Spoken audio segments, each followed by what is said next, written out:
Hello everybody, my name is Cassian Floros of First Dish Production, Ian's first generation Avallum, and welcome to Cash Fixes Relationships? Question mark? I don't have a catchy title for this. Relationship advice with Cassian, oh my god. Hi! Hello, full outfit today. Full outfit. I thought maybe it fits a little bit. Does it fit? I don't know. I like the wings.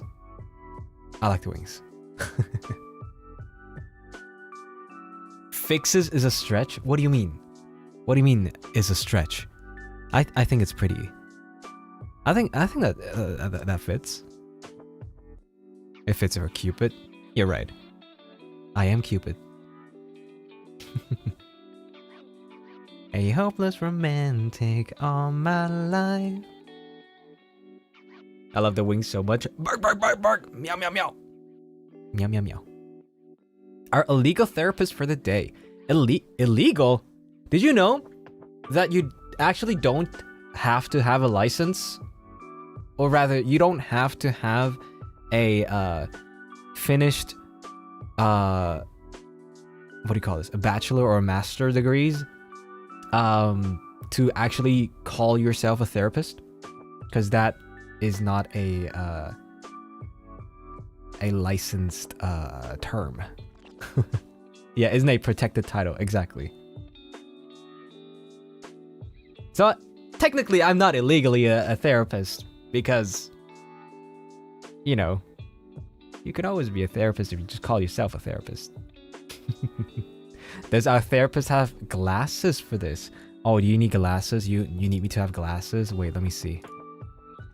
Glass. Oh shit. Oh, that reminds me, I saw a new asset, new pair of glasses. So let me just grab that real quick. But hi everybody, welcome. I hope you had a nice day so far. Or if your day just started, hi. Your day starts with me. Let me get the pair of glasses real quick.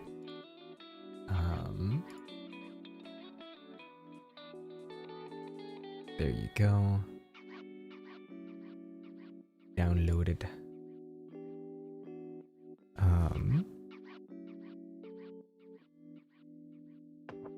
Now let me open.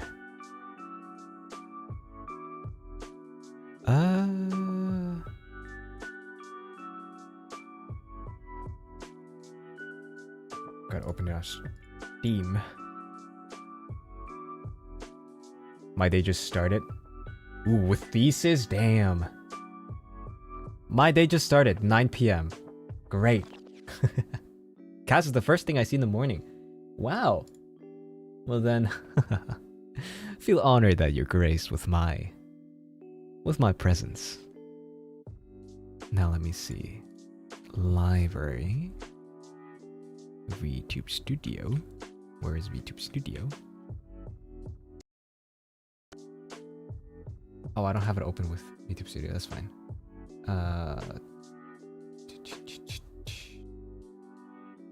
Backup game file. No, wait. Where is it? Browse game files. Browse local files. There we go. Streaming assets, items, and then open the download window and throw that in there. Boom.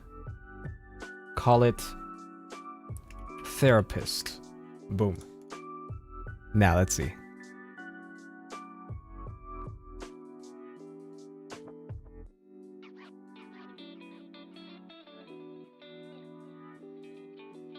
Does it work? Ah, there we go. All right. Ah, that works well. That works very well. Well, this asset was made by Luna the Fish. Very nice asset. Thank you so much. Looks awesome. They work really well. Wow. I didn't know it looked so good with glasses.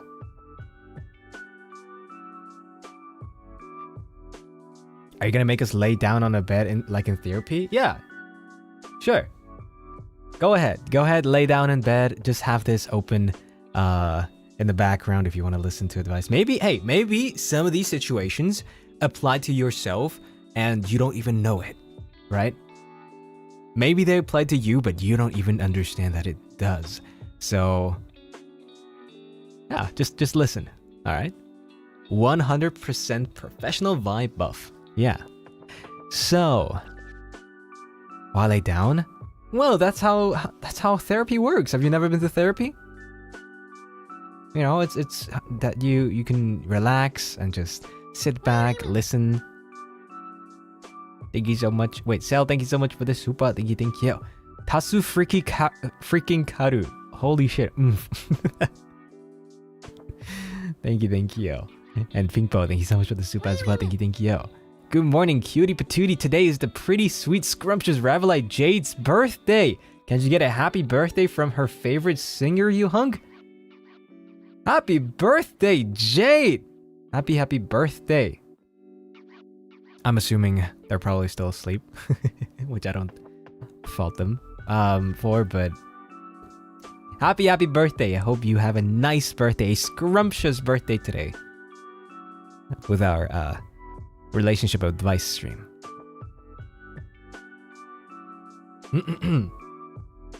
I'm here. Oh, hey. Happy birthday. Happy birthday. So. I would say we should start with our first, not confession, what should I call this? I guess prompt, or I don't know. It's not really a confession, right? Prompt is much better. Submission. Submission is fine too, yeah. Submission. All right. Boom. Remember, all of these are anonymous. If anybody here dropped a name, we all will just immediately automatically assume that that's a decoy name and not a real name. All right? All right? Okay. All right, okay. All right? Okay. Okay, so first submission. Okay, so basically, I'm a failure when it comes to love. This was written horribly, I'm sorry in advance. Basically, any relationship I've ever been in has been influenced by friends or forced upon me by the guy because I'm too shy to engage. It's like I'm terrified of commitment, yet I'm a hopeless romantic. There was this one time where a guy was literally giving me nothing out of the relationship, but always pressured me to make phone calls with him and just never talk to me in person. I was too scared to really speak up for myself, so I ended up having to ask someone to break up with him for me over text. It's like whenever I like a guy, I can never get with him, but it's always like the guys.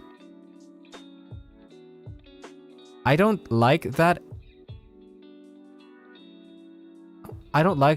Oh, they end up asking me out and I end up going out with them because I feel bad. So what I ask for is advice on how to approach people that I like and turn down people that I may not so much like, and how to evade the peer pressure when it comes to relationships. Okay. All right, so how to approach people that you do like, how to turn people down that you don't like. So it sounds to me like you already have a really good perception of people that you like and people that you don't like, right? You already know, like it's not like you just go into any relationship that you come across, which is already good, right? So I'm assuming you're probably the type of person who is too shy or too nice to, say no. So whenever somebody comes up to you who you usually wouldn't go into a relationship with, you would immediately say yes, but you're too shy to ask the actual people out who you do want to get into a relationship with, right? So don't let your friends break up with your current relationship,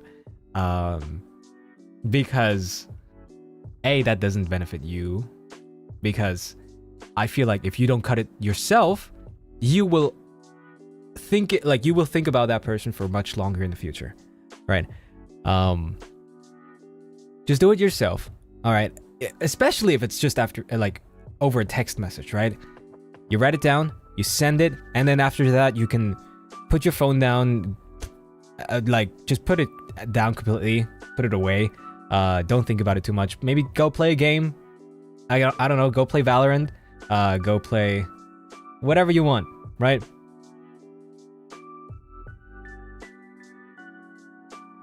If you do notice that your first, what do you call this? That your first what do you call this? Your opinion of them changed throughout the relationship.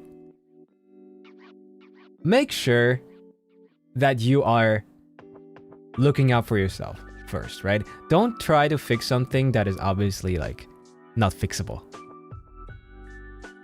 All right.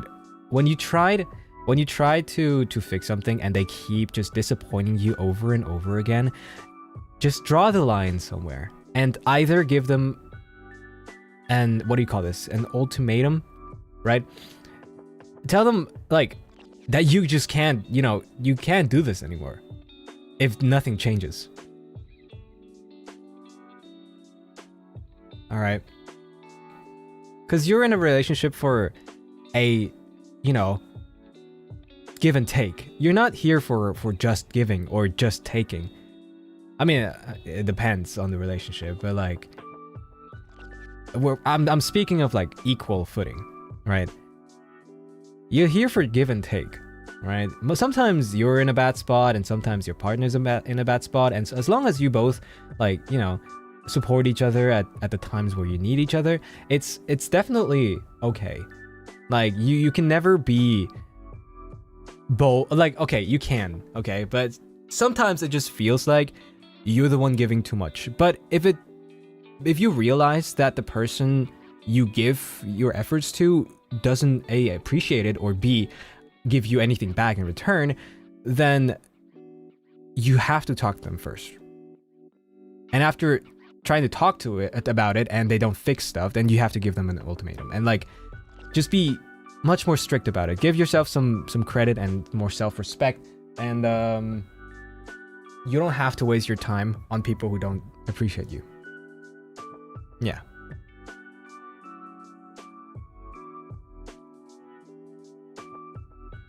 That's my advice for you.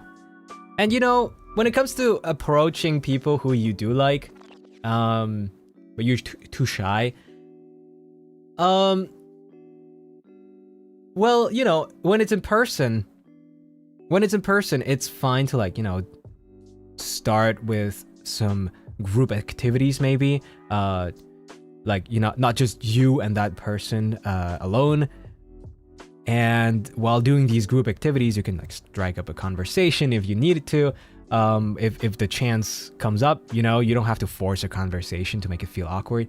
But just try starting something. I know probably be a little awkward for you to start a conversation when you're shy, but it has to go somewhere. You don't know how shy the other person is, and you don't know you don't know how they feel about you yet, right?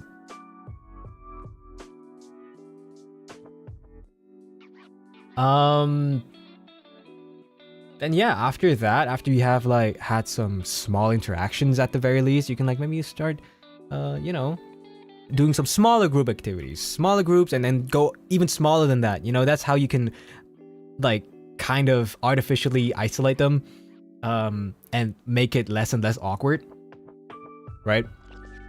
But yeah, That's basically my advice. If it's not in person, if it's like online, like same thing basically. Yeah, same thing. Artificially isolate. Yeah.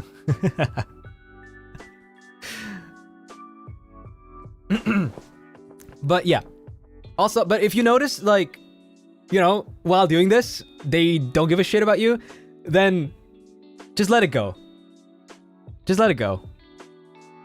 Because if they don't give a shit about you there, then they'll most likely not give a shit about you later. So yeah. Next one.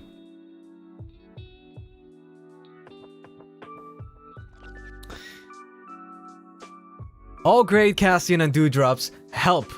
I asked my partner out back in October 2024, and I loved them for so many years, even before we got together.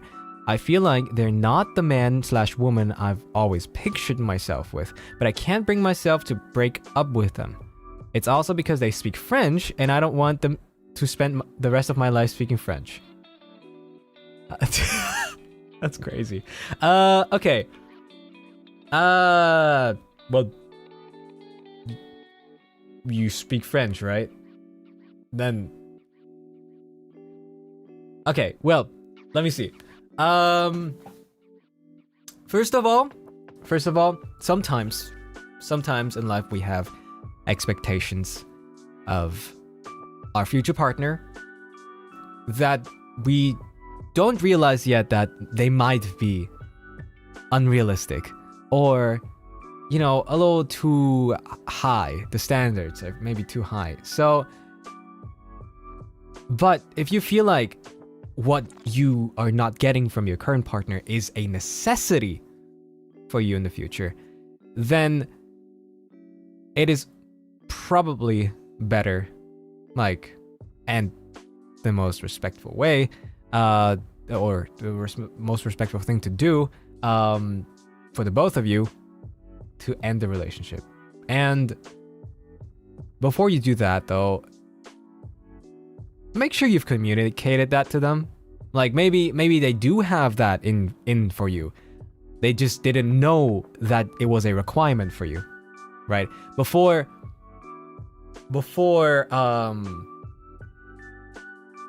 you just assume that they cannot provide this for you, make sure you ask them that you have confirmation that it's just not possible for them, or I don't know, that they don't want to do that for you. But if it's really like something, like if it's a necessity for you in that relationship, then it's probably better to just end the relationship, because you will always live on with your life in that relationship, having that expectation in your head and thinking, you know, somebody else could provide this for me, but they're not, and I'm settling for less, and that will slowly but surely break the relationship on its own, just with time. And okay, the French thing, I don't know. I guess if you don't want to speak French, I mean, there's always like other options, right? Your partner could learn English, or you could settle for a different language. I don't know. Like, that's more like an individual thing. I don't know. But I mean, that's also a little bit on you, because like, you probably already knew that they only speak French, and you know, you kind of went into that knowing that, and yeah. But yeah.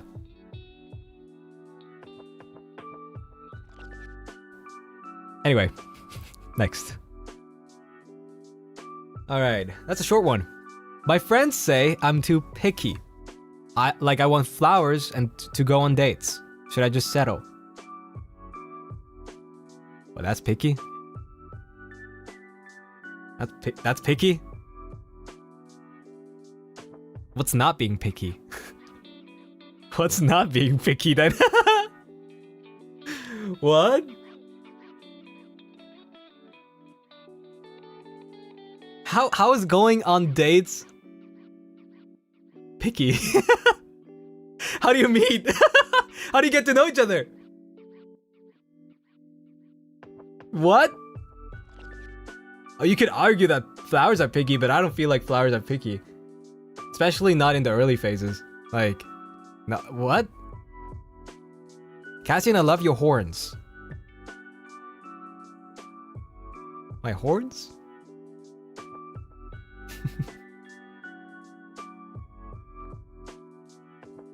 That's crazy. No, don't settle for less. Don't settle for less.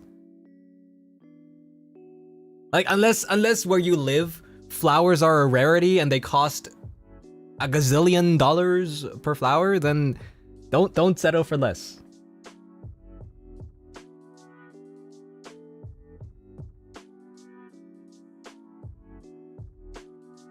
I don't know. What the hell? What kind of friends?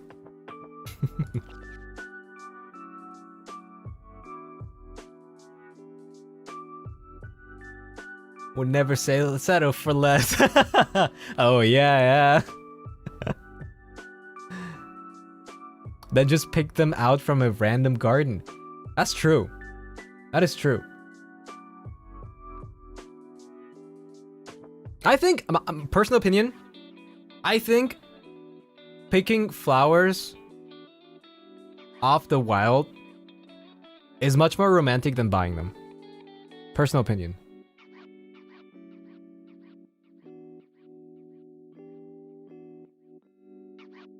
Because they deliver a message. They may not be as pretty as store-bought flowers, but you made the effort of going out into your garden or into a forest or whatever to pick them up yourself, and you thought about them while doing that, so you spent like multiple hours doing that probably.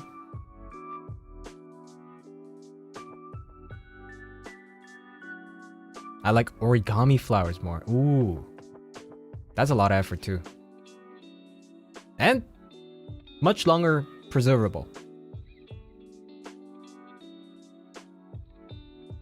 But yeah, don't settle for less, please. Never settle for less. Like, when it comes to this, don't settle for less. Hey, Caspit. Caspit? Okay. Cas plus Cupid. Get it? Haha. I've been single for the longest time ever, and I'd like to get into a relationship again, but I'm very skeptical with using dating apps. Do you have any experience with such apps? What would you suggest as an alternative way to find a partner for someone who rarely touches grass?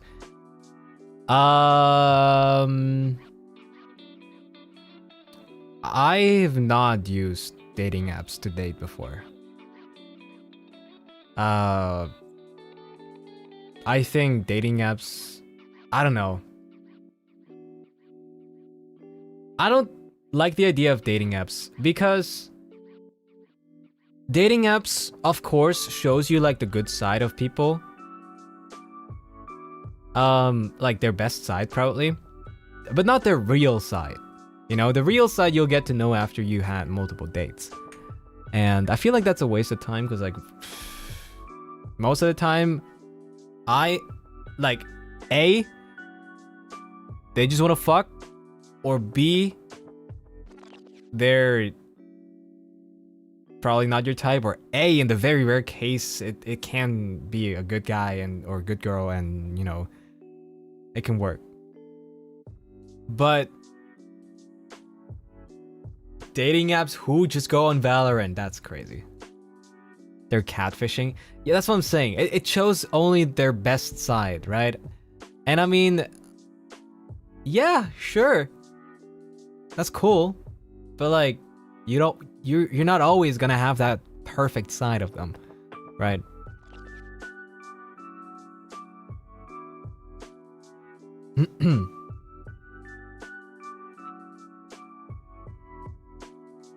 Is also judging them by appearance first. That is true. That is true. Like you rarely look at the description before you look at the picture, right? I mean, the picture is the first thing you'll be faced with, right? I mean, that's how most dating apps work, I assume, right? The swiping.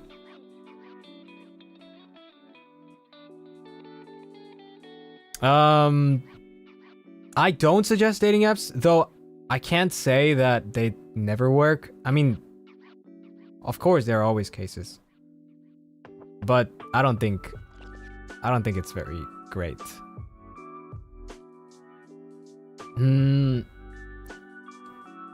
I would rather suggest going out. However, I understand that some people are just not that type of people. You know, some people just don't want to go to clubs or don't want to go to parties or whatever, you know, and that's fine. I'm like that too. But let's say whatever your hobby is, reading, gaming, I don't know, collecting Pokemon cards.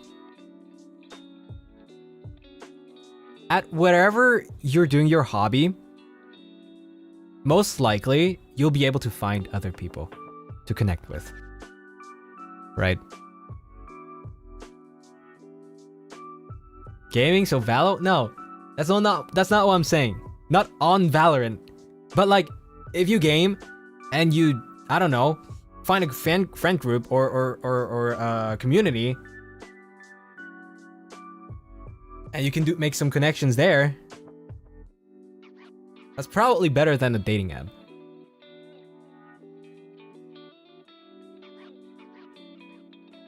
Hell yeah, E-date? That's not what I'm suggesting. If it just happens to be, you know, if it happens to be fitting, then that's good. Like, I'm not telling you to like date somebody on the internet over like, you know, multiple countries, but what I'm saying is I would definitely not suggest you to use a dating app, but I want you to, you know, make your own opinion and try it yourself. I'm just pretty certain that you'll be disappointed. Get your friends to introduce you, safest option. But yeah, then we're back again at the, you know, communities. Or if you have friends from like, you know, school, and maybe they know guys or girls that you might be in, like, you know, that could match you, then that's also a good option. Except if your friends are like this, then maybe not.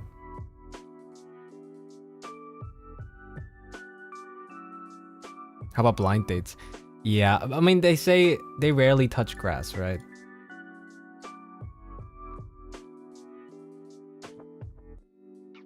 Long distance relationships is rough. It is rough.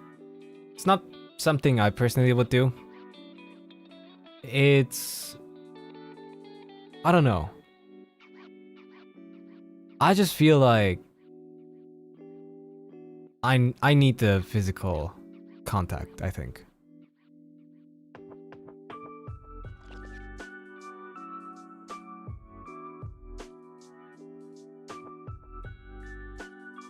Honestly, just start touching grass. Well, that's always an option. But we can't force it onto people either. It's just a suggestion. If you like, whether you want to do it or not, like whether you want to start touching grass or not, that's up to you.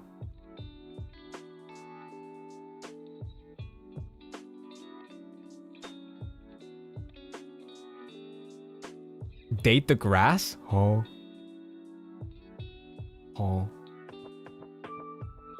But yeah.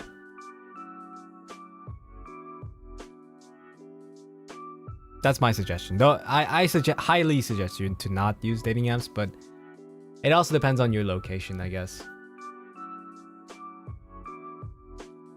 Next. Oh damn. Okay. Hello, Cass. This will be a bit longer because of context, so please bear with me. For the past couple months, I've been having a friend with benefits thing going on with my coworker. We're both cool with it, being nothing more and aren't interested in dating each other, but now I've started seeing this girl casually, I'm bi by the way, and we also said we don't want anything serious, but it's starting to turn in a relationship kind of thing. Which really scares me, commitment issues. The thing is, she doesn't know about my coworker friends with benefit, and I don't know when I should tell her. We've only had a few dates, and I think it'd be weird to just be like, hey, by the way, I have a friend with benefits. I hope you're cool with that. Okay. What do you think I should do? Thank you already since I'm at work while you stream. I hope you have a nice stream and a good day. Okay. So what I suggest, this is pretty easy for me. What I suggest you to do is set your priorities. Okay? Know what you want to have in the future. Right? Or if you think that it will work in the future, right? So let's say you want to date this girl, right? And you actually think that there is a shot that you will be dating them, or like that a shot that they will be down to, like, you know, date you as well. If that's the case, then just immediately tell your coworker in the most respectful way that you're seeing somebody now, and that you know, it's probably the best for both of you to not be having what you're having right now anymore. Right? And since, you know, you both are not interested in dating each other, you and your coworker, it shouldn't be a problem. Right? I'm pretty sure they should be fine with that. If you think that you don't want to, or you think it will not work with that girl that you're seeing casually right now, then simply just continue on as friends. Don't even, you know, engage more. Like, you can still be friends and hang out and stuff. But at the point where you want to have something with them seriously, you gotta decide. You gotta switch. Lead them on? No, don't lead them on. Just be friends. That's fine. Just be friends. If she comes to you after a while and you still feel like you want to date, then just drop the friends with benefit. Again, in the most respectful way you can. But don't have both. Okay? Don't have both. Decide. You can have one. You're either in a serious relationship or you're fucking around. That's not meant in a derogatory way, but, like, you know. Don't be the greed they talk about in the Bible, exactly. You can still have friends, though. Yeah, that's what I said. That's what I said.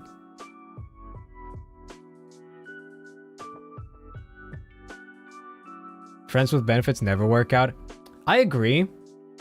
I agree, because 90% of the times, one side, doesn't matter who, one side will always catch feelings. What is friends with benefits? Oh, you poor soul. Oh, you poor soul. But yeah, my advice to you is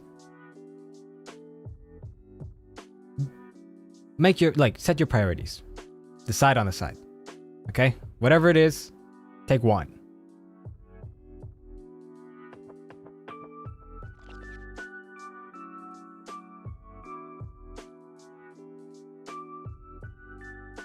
We have a pure drop here.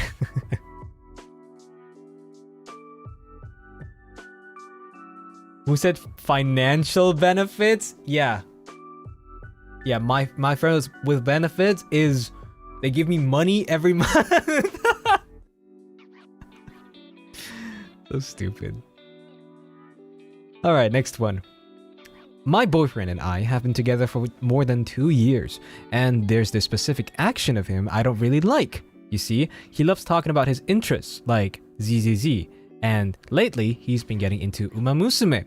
I also love Umamusume, but whenever I try to make him watch like VTuber videos and clips, or just watch movies and anime together, he always, and by all means always, not paying attention. He'd scroll on his phone, play games, saying one more. I keep telling him that I don't like whenever he does that, but he does it anyway, and this bit I keep pissing me off. Like, yeah, sometimes he listens, but most of the times he's not even paying attention. I once cried by myself because of this. Am I being a bit too dramatic? He's been doing it lately too, and he's a fan of you, Cass. Oh lord. Okay. Alright, so what I suggest you to do is talk to your boyfriend, alright? And don't scold him, okay? Don't scold him, because I know how guys think, and if you scold them, they'll not listen, okay? What you want to do is just tell them that whenever you are together, like you two, that you feel neglected and not seen. Okay? And you can ask him that you would appreciate it if he would put down his phone or not look at his phone too much when you're together. Because you are not always together, right? You're not, or unless you're living together, but like when you have your time together, ask him to just not look at his phone too much. Or at all, you know, keep it in a different room or something. And whenever you're not having your time together, he can do whatever he wants, right? He can be 24/7 on, or not 24/7, but like 24 hours a day on Umamusume or whatever he wants to. What if he keeps not listening? Well, then that's probably a deal breaker for most people.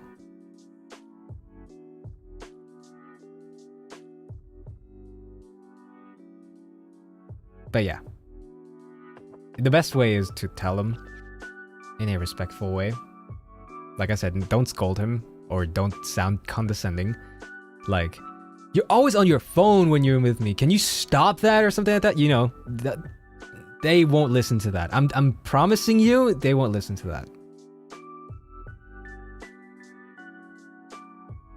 So, if he does not understand you at all and doesn't, like, you know, change a bit, drop him the same moment, okay? Drop him the same moment he gives you that answer. If he does change, but it only lasts for, you know, like a week or so, or even less, give him an ultimatum. Okay, say, if you don't change, then I don't think we can continue this relationship like that. And if he still doesn't, you know, do it, then just drop him. And if he does it, then good, right? If he does it, then good. Is it a guy thing to tune out if a girl scolds them? No, but it's like, if it's just, you know, nagging, or if it sounds like nagging and just condescending, then guys just tend to not listen anymore. It's just like, you know, it's like, you know, people like that, I just know, are like that because their mother probably talks to them like that, and they're always like, yeah, okay, fine, you know. Are you like that too? At least to a certain degree, I guess, but it always depends.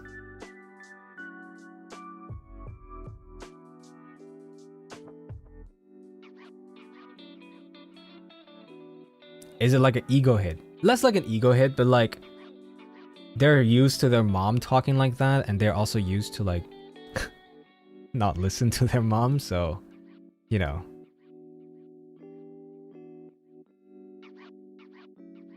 It's a psychology thing.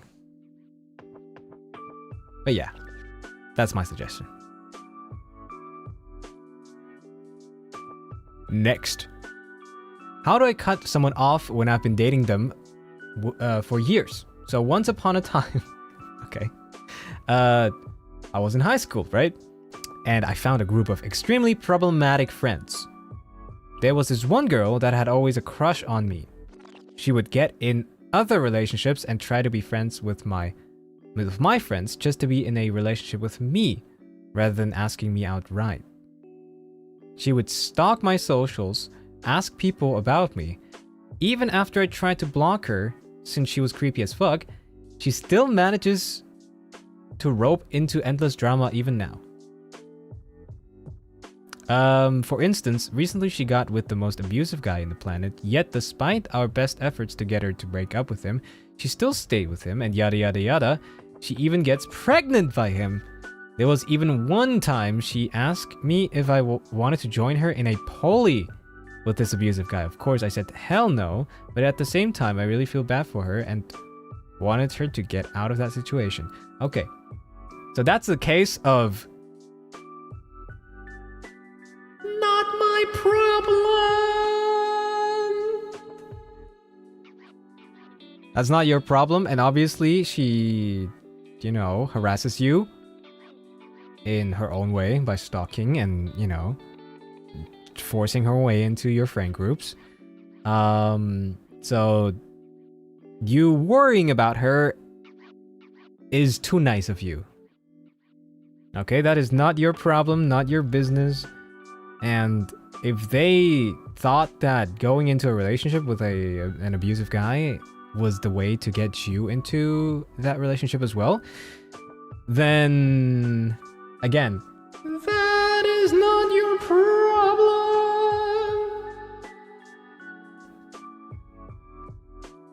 So, block her. Don't talk to her. Walk away. Don't look her into the eyes. You can say hello to the baby, but other than that, just walk away. Yeah.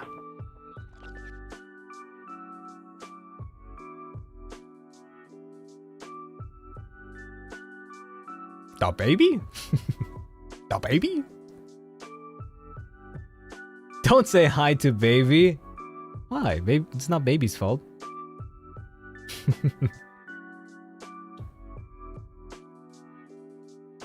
But yeah. Cut any communication off. You don't have to feel bad. Don't feel bad. None of your business.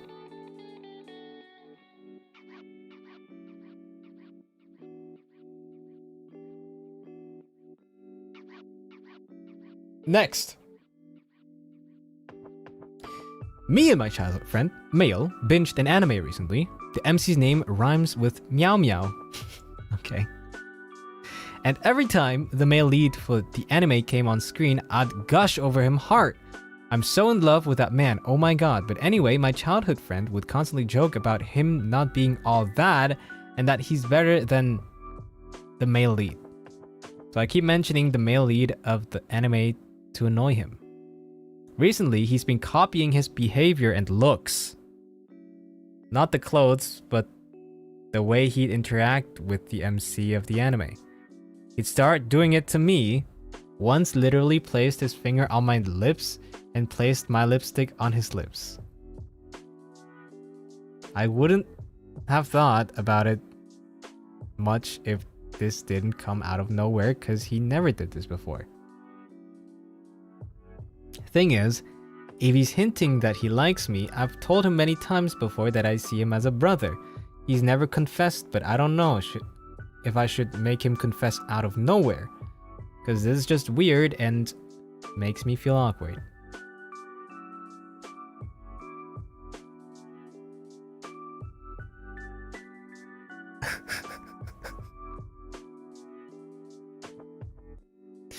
I'll be a bad therapist, you know? I'll be a very bad therapist because I would have laughed at... Brother! What kind of...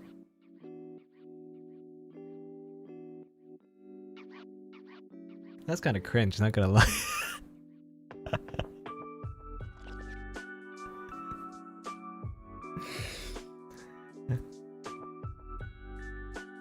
Okay, first of all, I'm not laughing at you. But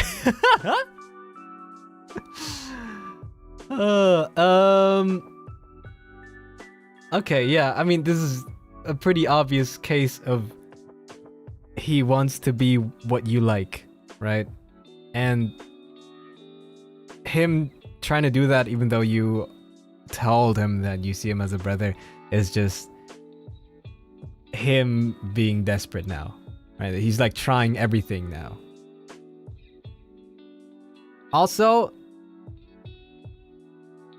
it's already a red flag if he says Jinchi's not all that. I'm just saying, like, I'm just saying.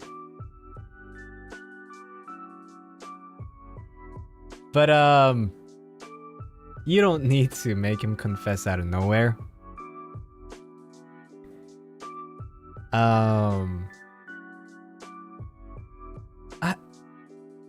I don't know. I feel like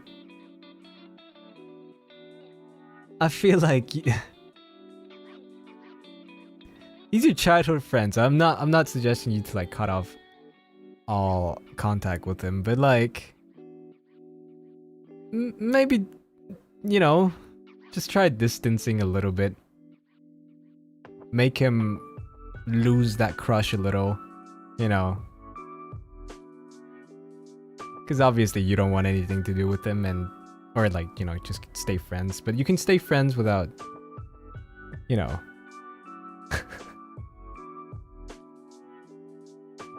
Being jealous of a man who isn't real is wild. Yeah. If he's yet persistent,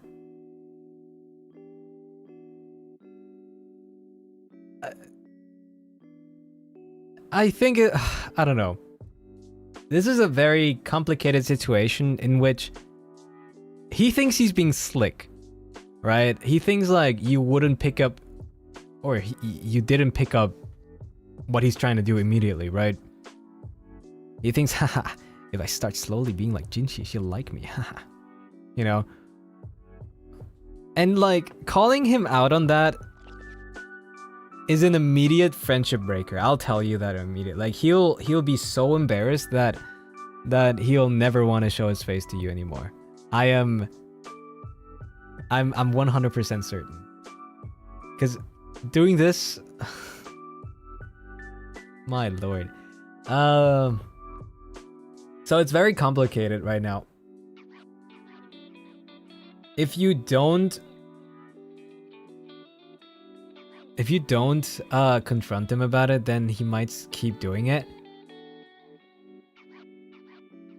But if you do confront him about it, he'll probably like cut off, you know, contact from you. It depends on how you view him. If you think cutting him off is a good thing, then I mean, please go ahead.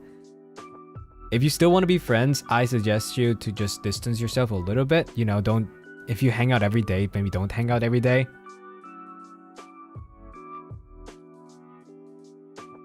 My question is how similar to Mao Mao's Anon. Okay. That's not relevant. Yeah, so yeah, like I said, my suggestion is just distance yourself. You know, make him slowly but surely lose that crush on you, and then maybe you can start being regular friends again. You know.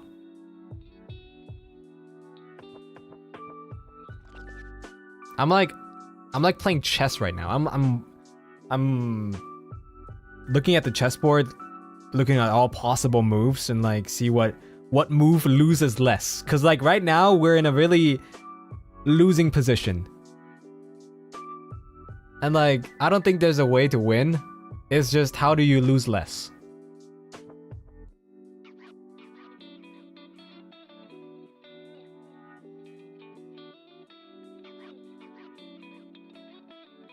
I'm glad Jinchi Wannabe is making you think like chess. Yeah. He's analyzing the puzzle pieces. I am Hisagi Yoichi.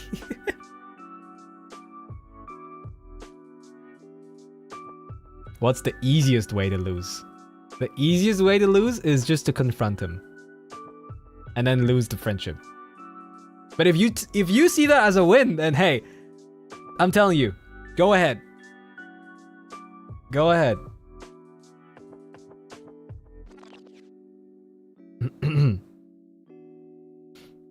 Alright, next. Help me, Lord Cassian. Lord Cassian. There's this girl I met in school since last August, and it was all good and fun at first. Then she started to give me wipes. If you know what I mean. I guess. She would always complain about her crush for months, even though he has a girlfriend, and would gossip about the same 3 old friends. Once or twice, it was still okay for me. Then it started to bother me. I told him multiple times, I don't like talking about. Oh shit! I didn't mean to click. Ah, frick! Motherfucker!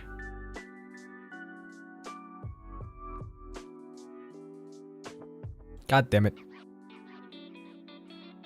Where was I?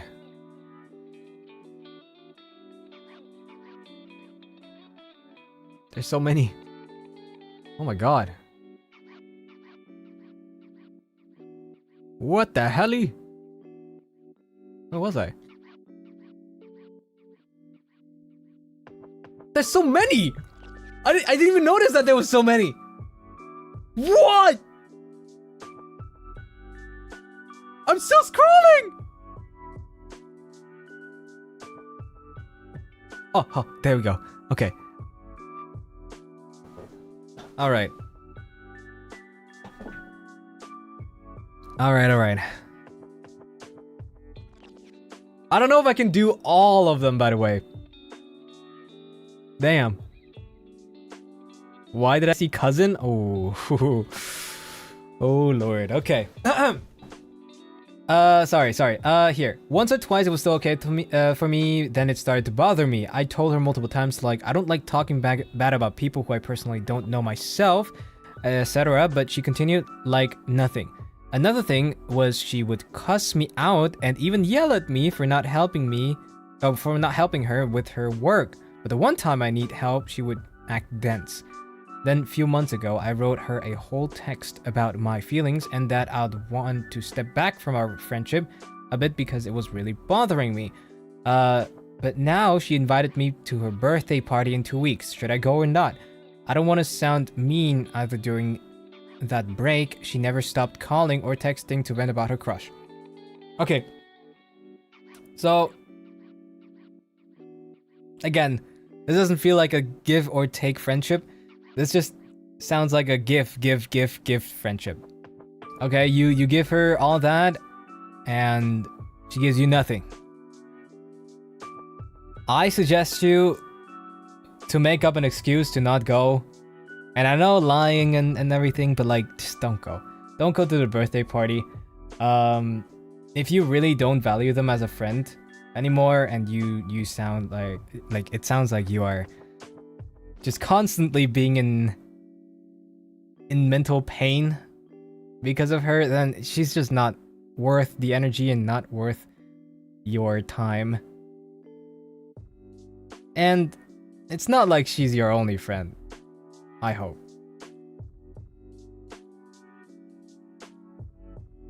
And like, even during that break, you see, even during that break, she never stopped calling or texting about her crush. Not even about like, hey, what's up? What's wrong? You haven't texted me in a while or called me in a while. We haven't seen each other. What? You know, you're just there for her to vent. Yeah.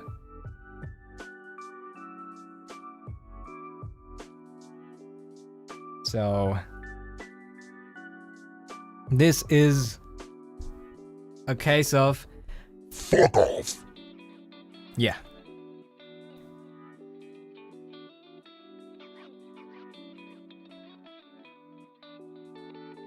And the girl has a crush. You're right. Sorry. The crush has a girl. That's right. That's a red flag already. All right. Next. How can I improve quality time with my two partners? Context, I'm polyamorous, and I have a fiance and a boyfriend, and all three of us are in a triple couple, I guess.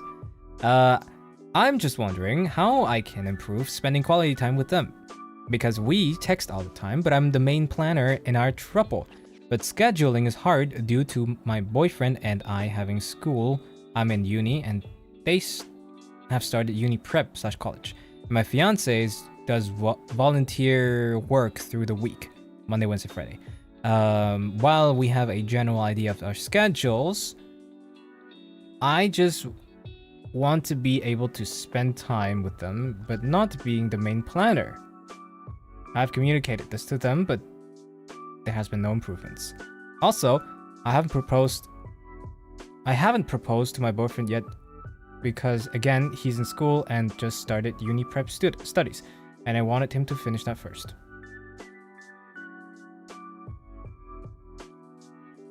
Okay. 3D chess. Okay.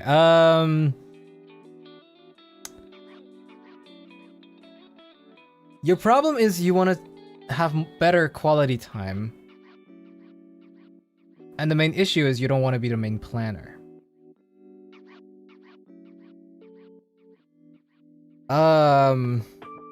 Well, it sounds like you all are very busy. Right? And since you're all busy and you all three have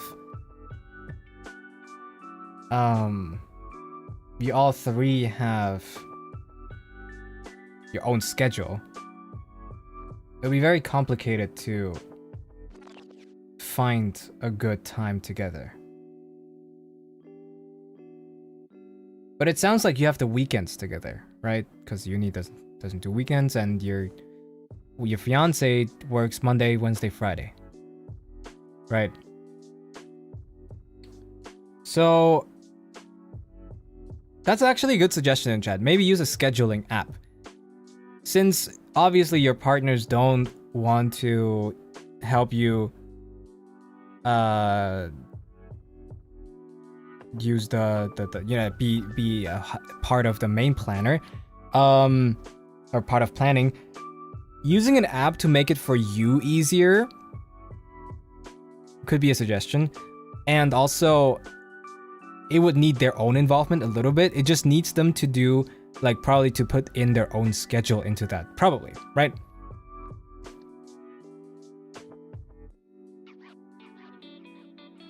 But it would make things a lot easier. I'm still assuming that you have the weekends together, though.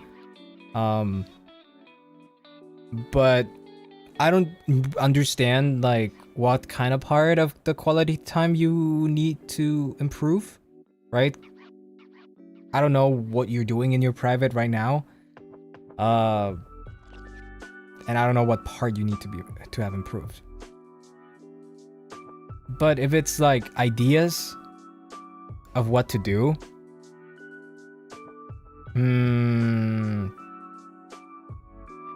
you can, I don't know. I mean, there's multiple things that you can find on the internet to do together, you know? Movie night, go out camping, or I don't know, do some arts and crafts.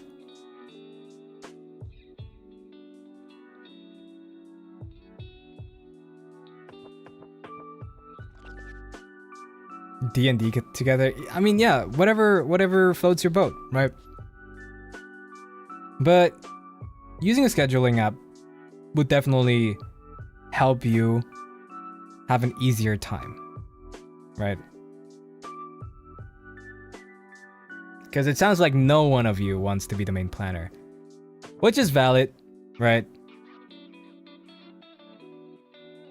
But it should be either no one or everybody.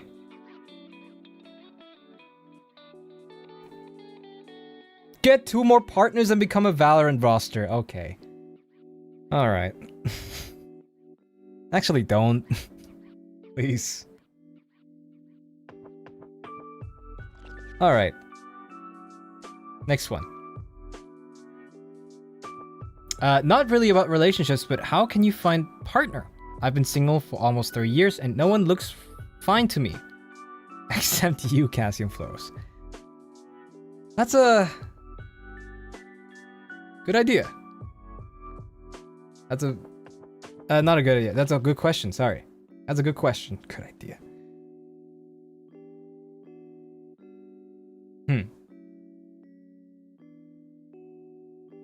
Well,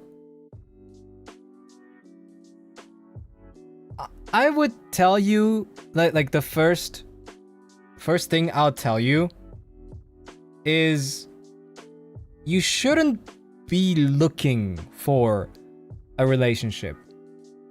Because the moment you start looking for a relationship, you will automatically settle for less or get into a relationship that you are not 100% happy in. Right? A relationship will come to you when it comes to you. You know, it could happen any time. So, you know, even if you're single for almost 3 years, who cares? Right? Who cares? Go on with your life, and, you know, whenever you meet people, try to, you know, make some connections, some small interactions with them. And, hey, maybe something will happen. Who knows? Like, nobody's like, oh, this guy or this girl didn't have a relationship for 3 years. Can you believe that? Nobody says that. Nobody even cares.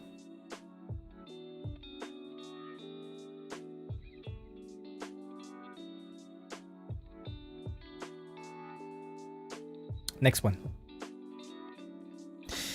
Cass, my savior, my beloved, non-para, please help me. I've been thinking about going back to my ex. Alright.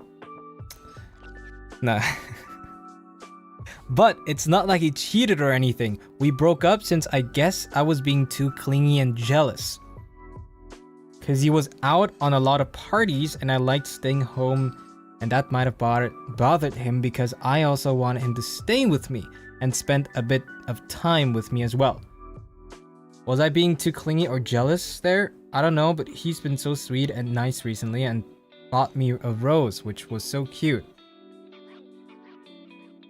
Okay, so it's not coming from you, like, it's coming from him.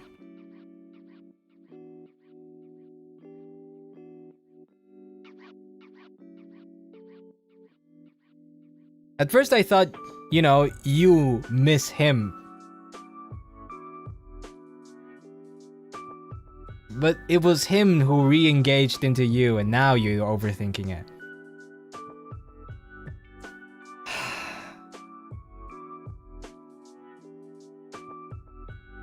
Okay. Before you even consider going back with him, he will have to compromise.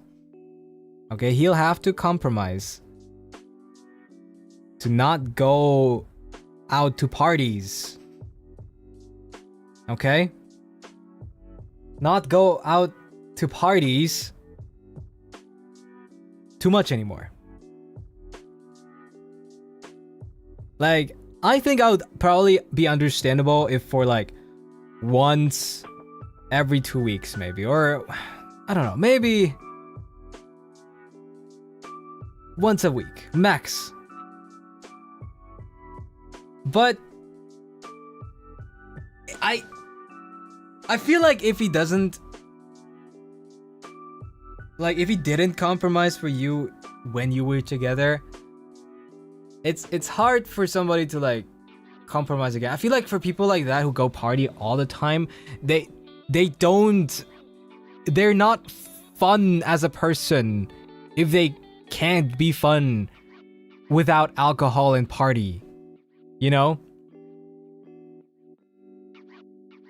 And they can't have fun without alcohol and party.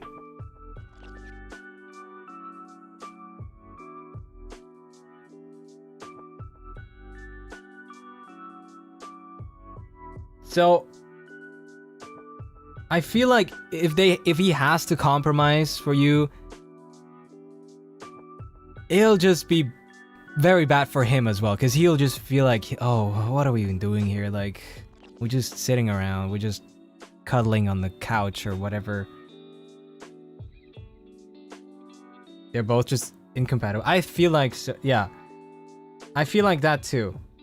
Like, yeah, he can be sweet apparently and give you roses, but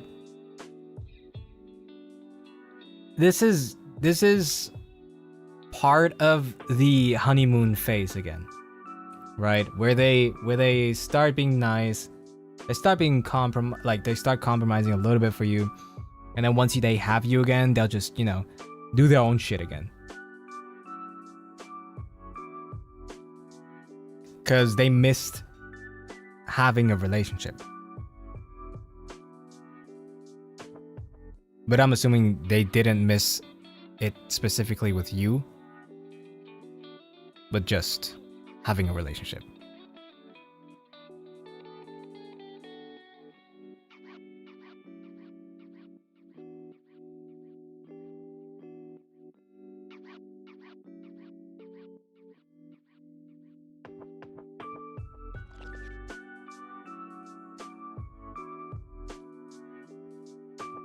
So yeah, I feel like you can find a different person who's much more compatible with you. Sorry, I had to think about what I'm saying.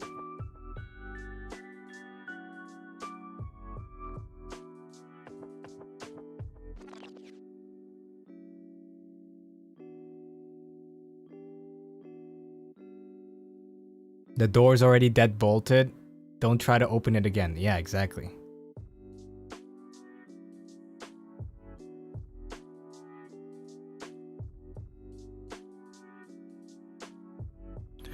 Okay.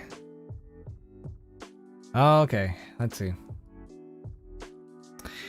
How do I get through an extended family member's head that it's very wrong for her to like me romantically? I have a distant cousin, 7th cousin, who we'll call M. She has liked me since we were in the single digits. Family thought it was a puppy love crush, but no, I'm 18 and she's 17, and she still likes me.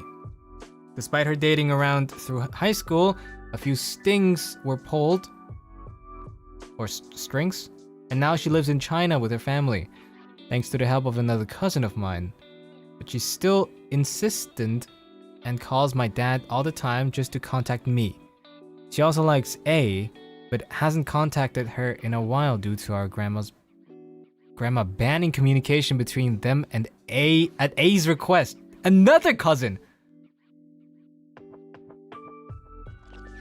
Okay. And after all these years, M still likes me romantically and won't take the hint.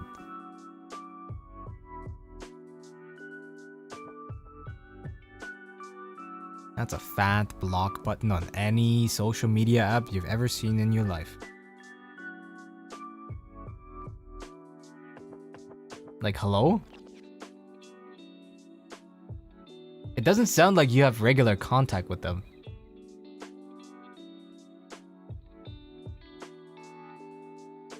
So like, they're just obsessed with you. God damn. Holy moly. A restraining order. Actually, if she shows up at your doorstep, call for a restraining order.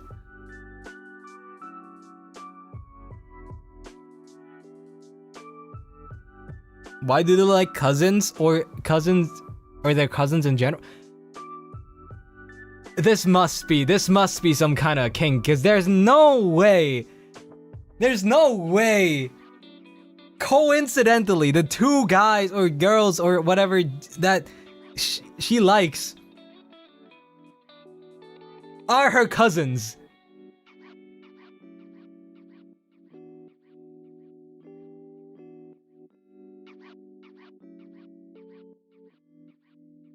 This is a kink? This has to be some sort of kink.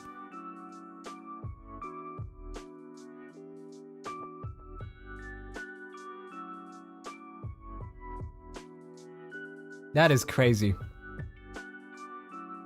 Is there no one around her except her cousins? I don't know. I don't know the circumstances. But I suggest you to block her, tell your dad that you want to have nothing to do with them. And next time she calls, just tell that your dad should tell him, oh, you're not at home. Or can't talk right now. You know?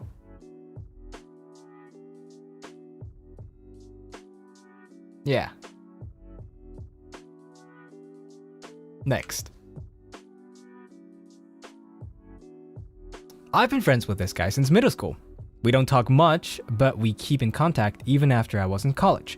I consider him few guy friends I'm close with, as close as I am to a guy, which is not really, lol.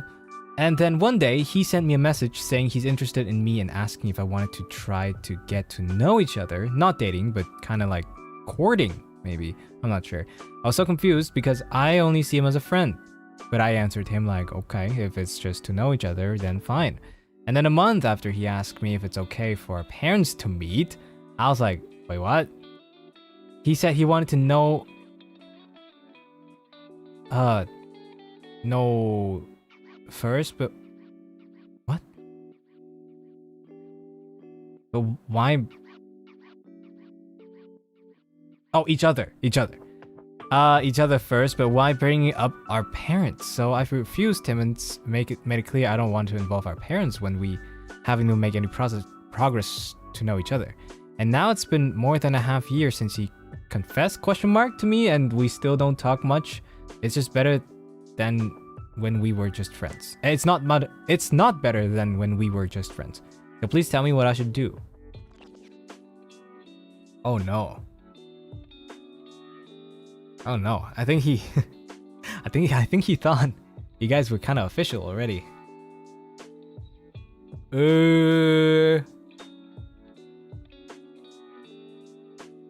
Okay, first of all, getting to know each other, quote unquote, means like, hey, wanna start, you know, going on dates and shit to end up dating. Like, you never say that just to get to know a person better. Like, you know, you can word it differently. You can say like, I want to be friends with you, shit. I don't know. Or like, no, I don't know. You don't even have to say it. Just be, friends. So if he says it out loud, then it's obviously automatically that he wants to date in the end. And I guess you saying yes to that was like, him like, oh, okay, she wants to date me too. Oh, yeah. And I guess at some point he just thought, oh, okay, you know, we're at a phase where it's kind of, you know, set. We're dating. And I guess you didn't see that way, obviously. Which is, you know, it's good that you refused to see his parents. Cause goddamn. It's like he tricked her. Haha, gotcha! Now you have to date me.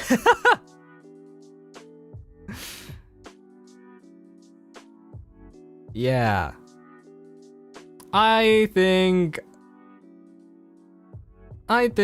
this guy can take a hint. and you should probably cut off communications. Yeah. It's probably for the better.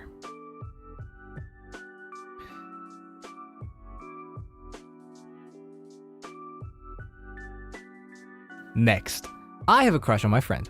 Met him 2 years ago, but I have no idea how to ask him out or how to tell if he even remotely is interested in me in that way. Even though even one of my best friends has a hard time reading him, and she's his cousin. Crazy. Whenever we hang out, he acts super sweet and always offers to drive me home, which I always take unless I already had other plans. We talk nearly every day, sometimes it's just simple updates, and my friends, even though we were already dating at one point, because we've hung out one-on-one a lot.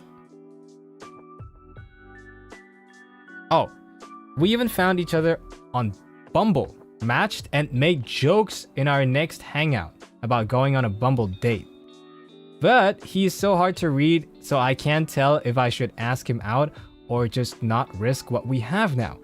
Another thing holding me back is I know he got out of a toxic relationship. This happened before I met him, and he seemed hesitant about entering a relationship when we talked about it before. What do you think? Should I risk it?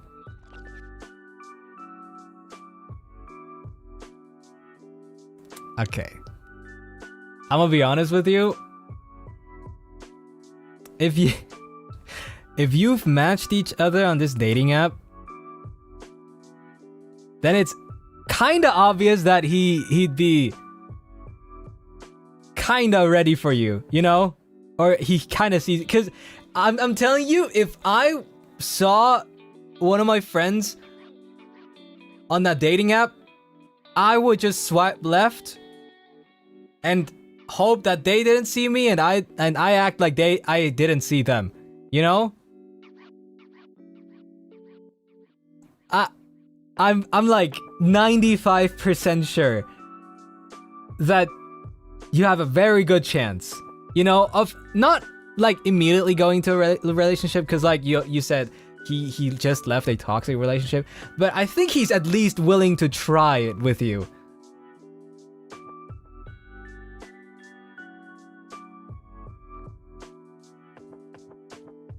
Like,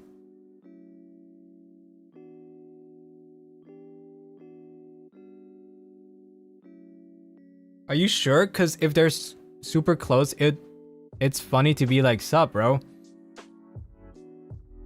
No. No. I promise you, no. No. If I were to do that, like, it would only be with somebody I'd be interested in. Like, haha, look at that, we're matching. We just matched. Now we should probably go on a date or something. You know?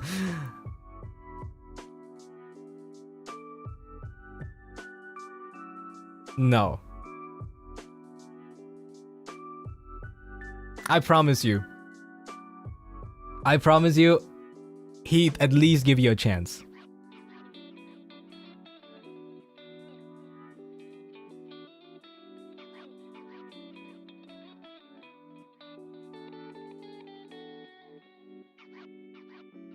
I mean, matching character and having the same liking in music is a cute thing. No. They matched on a dating app. I'm telling you, go shoot your shot. Go shoot your shot.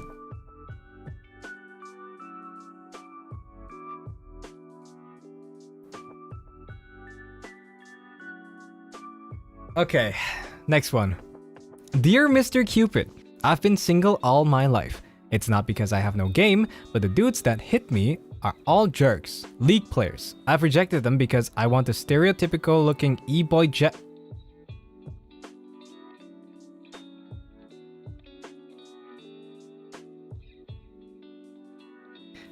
My girlfriend moved in with me recently while we were renovating for her move-in. I was doing repair work that required me to do some wood cutting. She commented that I, a typically more feminine woman, look hot while doing more traditionally masculine work. So now I know from you, who's obviously an alpha man with pure testosterone running through your elven veins, what are some manly man things I can do to impress my girlfriend? I already considered fixing up my car, but it's not broken. Let me know if breaking my car to fix it is worth the smooches.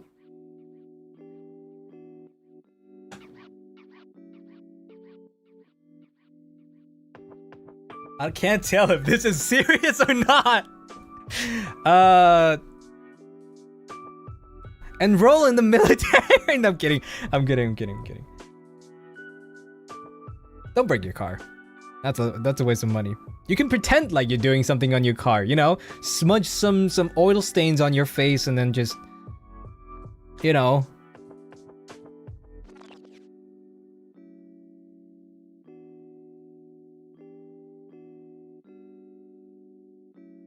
He's advertising. No, I'm not.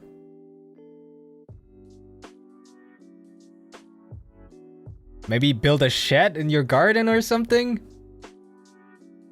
If you need more furniture, you can go to an IKEA and buy some really easy to make furniture, you know? Act like that was some pretty hard work you did there. Put a spider in the house and take care of it. Yeah. Oh yeah.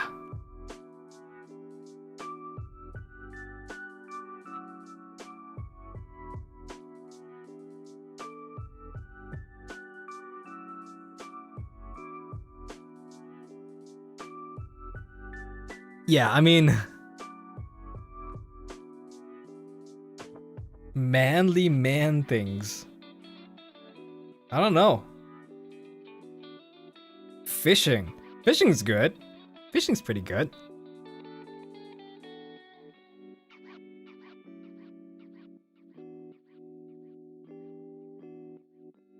Make small trinkets. What are trinkets again?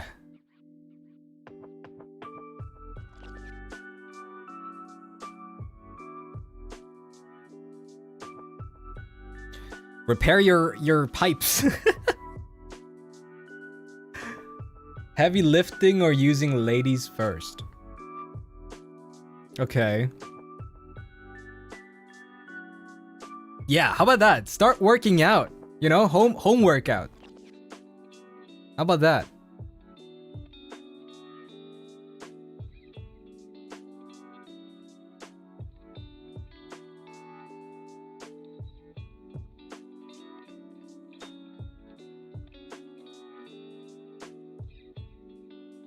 Carry the grocery bags? That works, I guess.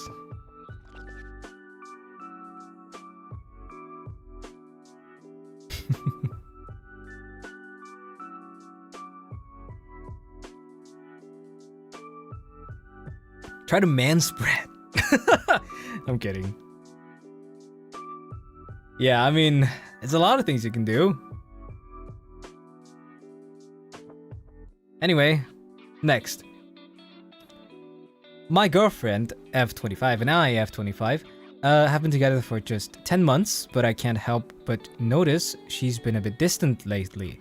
I also saw that she recently started talking to one of her exes, and I don't want to be that insecure girlfriend, but damn it, I just have a bad feeling about it. Whenever I try to talk to her about it, she gets really mad and I don't like escalating fights, so I just end the conversation when it gets there, and we're at a weird state right now. My friends tell me I should consider breaking up with her, but I don't know what I should do. What should I do? God damn.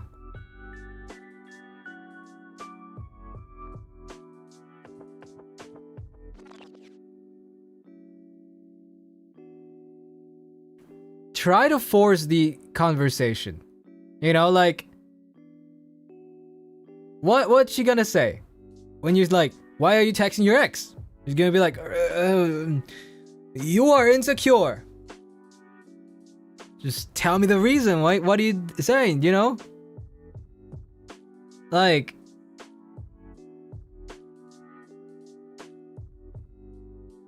I would force a conversation here because this is definitely not normal behavior to start texting your ex again, okay?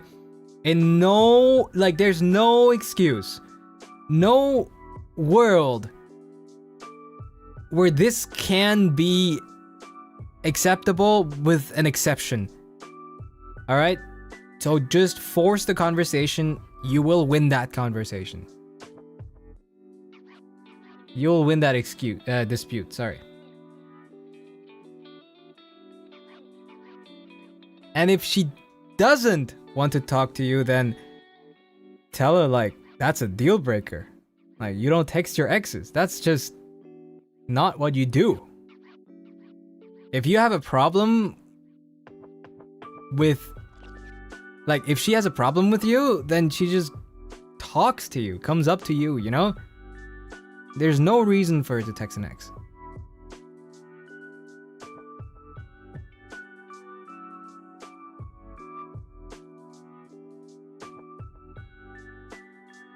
But yeah, tell her. That's a deal breaker. And you should not feel bad for doing so.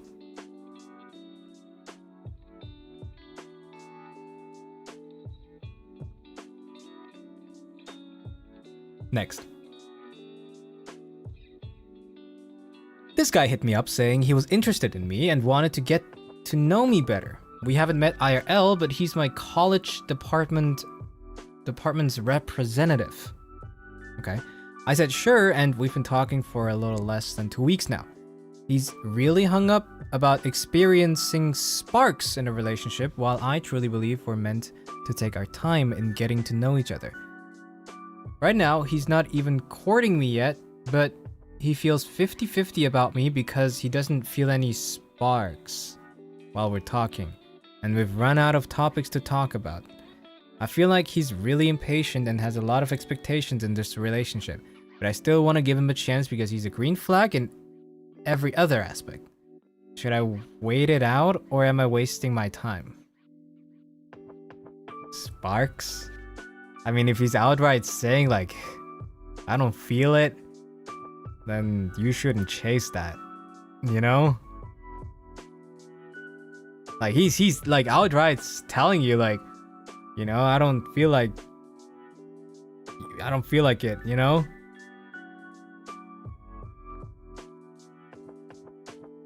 It is not your responsibility to convince him to take his own time, like to take time with it.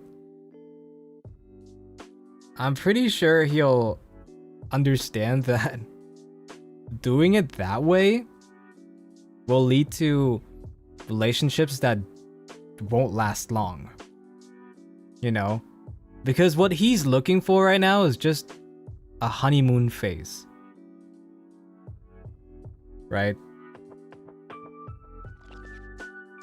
He's looking for a phase where the sparks are all over, but he doesn't know if it will last for the future. But he doesn't care about that, apparently.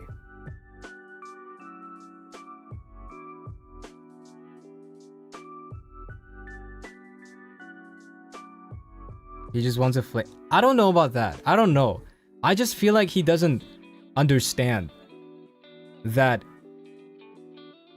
if he, you know, if you click short term, that doesn't immediately mean that you will click long term as well.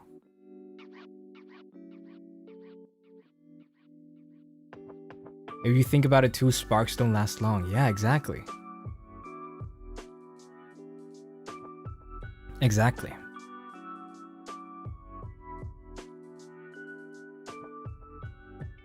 So I wouldn't chase that if I was you. Yeah.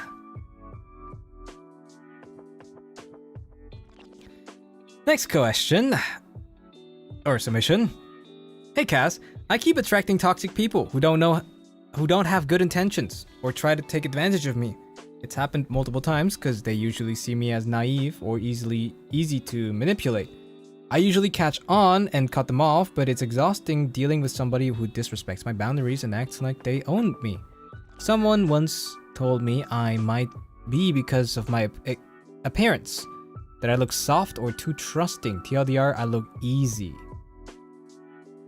Some of them go out of their way to make my life difficult once I cut them off, stalking, harassing me IRL after going no contact are just examples. And I've eventually turned into a hermit just to avoid it all. How do I stop attracting people like this? Thanks in advance for the advice. That's crazy. How can somebody appear easy? You know?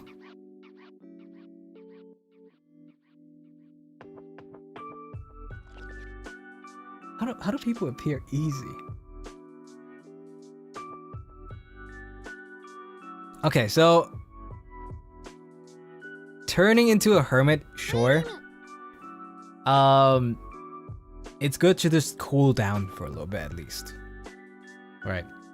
If you are ready to, like, you know, start seeing people again, make sure that you don't engage with anybody.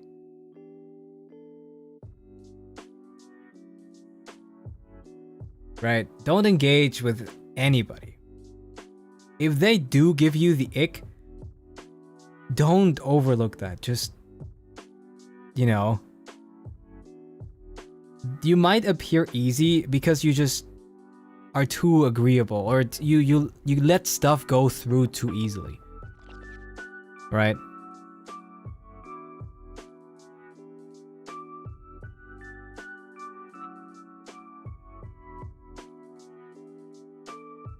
So call people out on their shit. Don't appear too easy. If they do shit, call them out for their shit.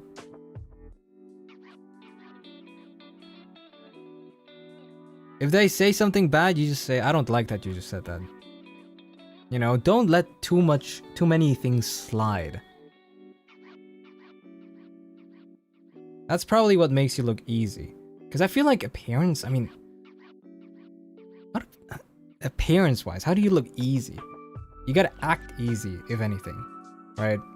Like, let too many things just slide.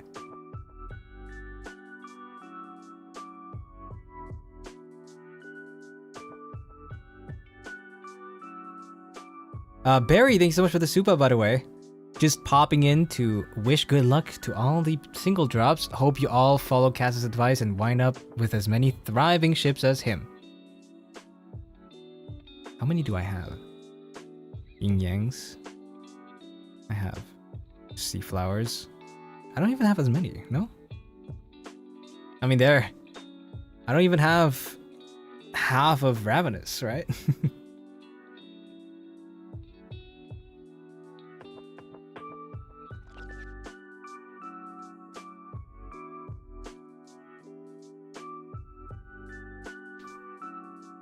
Cyber Petal. Flow Rage.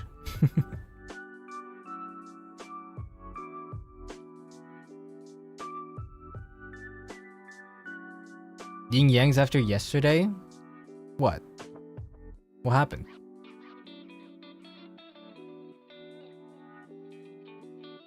What happened?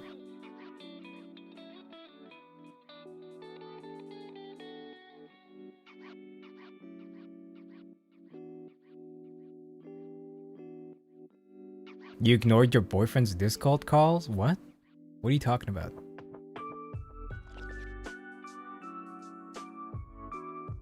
What are you on?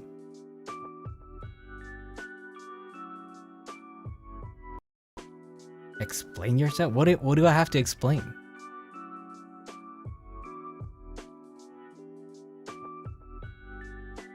Oh. Lucy called you on stream and you denied the call? I wasn't even on my Liver account back, like, yesterday, all day. I was out all day. What? I only got home very late.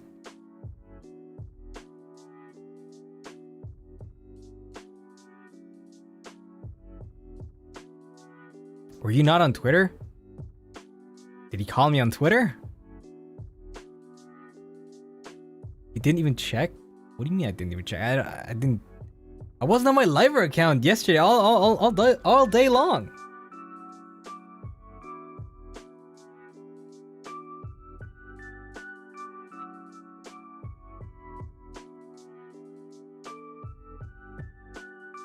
I did not check my Discord. You didn't check when you got home? No, I was tired.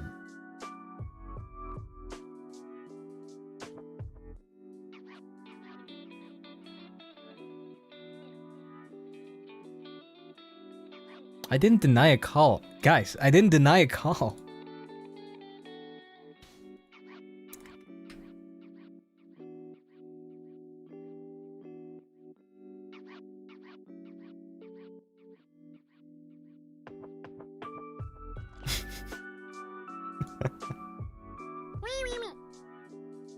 Barry, thanks so much for the super. Never mind what I said. Do not take love advice from this. What?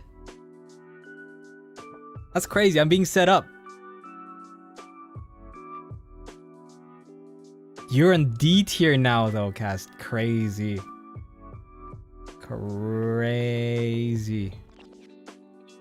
Actually being set up.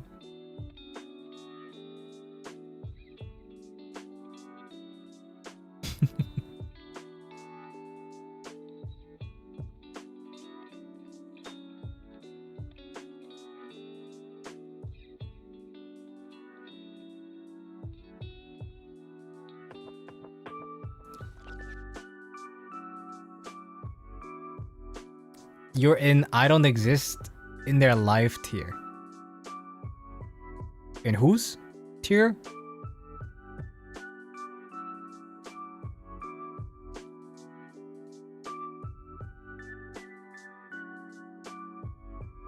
Lucy's? Who?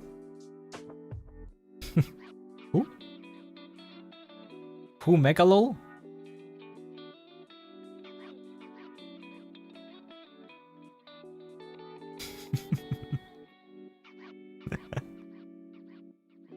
Anyway. Next submission. I've been texting this guy for like a year. I've liked him for a while now and I'm not sure if he likes me back. When we first started texting, it was always me texting first. But for the last couple of months, he's been texting me first more. We've been in the same classes for years, but we've never actually talked to each other in person. He's very talkative at school with a lot of people, but he's never talked to me. I mean, on the last day of school, I asked him to sign my shirt, but that's it.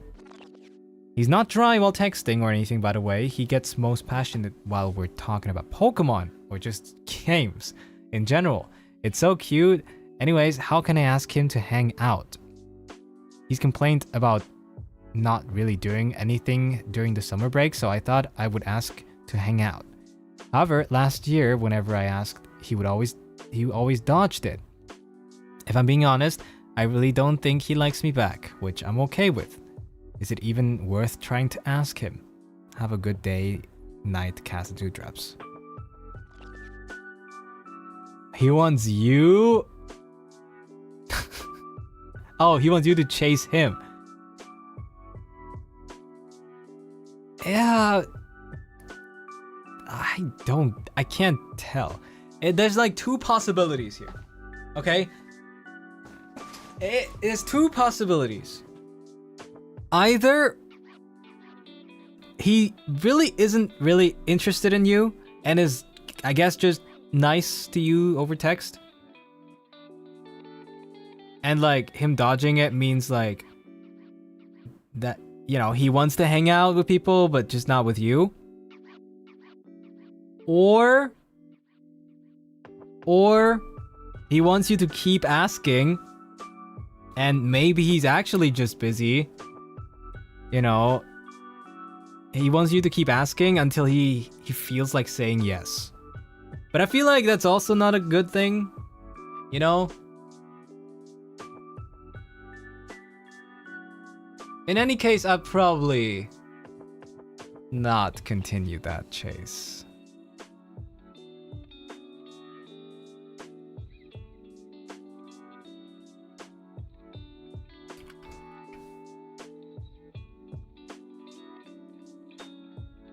Like playing hard to get?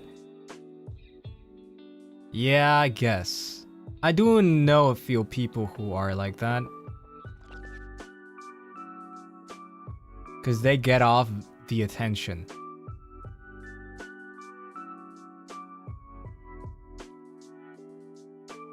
Guys aren't the type to ask to hang out if they like someone. No, that depends on the guy. You know, I feel like I wouldn't chase him. Yeah, that's my advice. If he really like, you can really tell if he just wanted your attention. If after you stop texting him for like weeks or so, or started engaging into conversations, if he starts suggesting to hang out, okay, then you know that he just wanted you to like give him attention and shit. But if he still doesn't after a while, then you know it was the right decision, like, because he was obviously not interested. But even if he does ask you back, I don't think you should re-engage in that. Just saying. Yeah. Next. What are your thoughts on long distance relationships? I gave in and started using dating apps again, but I decided to not limit to just people in my area. I've definitely connected with a guy who lived far away, but in the end, it wasn't meant to be. I'm willing to give it a try again, but my friends think I'm being silly. Thanks in advance, Cassian, Cupid, Floros. Long distance relationships over a dating app too. I don't think that this works at all.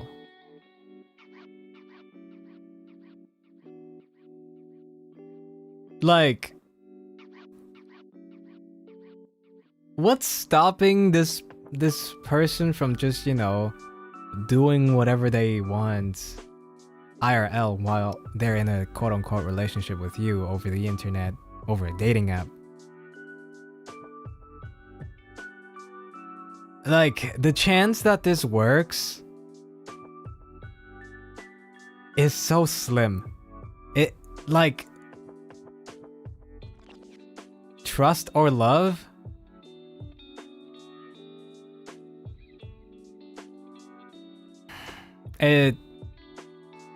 It's just not. Cassie of trust is no, I don't have trust issues. I am being very realistic here. At least it's not their cousin. Okay. I suggest you, if you are using a dating app, to limit it to your area. Or at least an area in which you can like meet pretty regularly.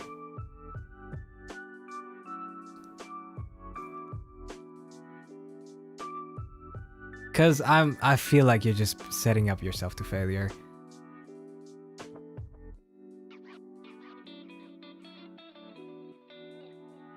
Yeah. Next. Hey pretty boy, how you doing? Not a romantic relationship, hope that's okay. Yes. I had a long distance childhood friend over weekly calls stopped because she was busy studying for exams. She was my bestest and only close friend, and I 100% understood, no problem. Eventually, even my texts went unseen, ghosted, and the excuse stood. I'd get texted every week, month, and worst part, She started posting and it's all with her IRL friends. I stopped texting at some point, realizing it feels like I'm begging and there is no effort from the other end. It's been a couple of years, yet till this day it bothers me. I don't know if I've done the right thing. Almost a decade of friendship gone, but what else could I have done? This is the closest thing I've had to a real relationship, so I did feel like a breakup. One friend knows about the lore, but I feel like she might be biased. What do you think? What do you think was supposed to be done, Mr. Fluoride? And lovely dewdrops. By the way, I love y'all. I totally ranted. Come in. Okay. I feel like this is a case of you thought of her as your best friend, and she didn't think of you as her best friend.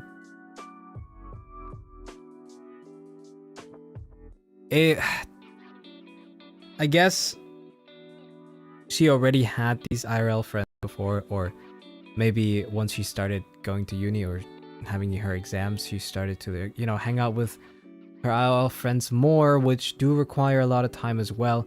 And I feel like I don't value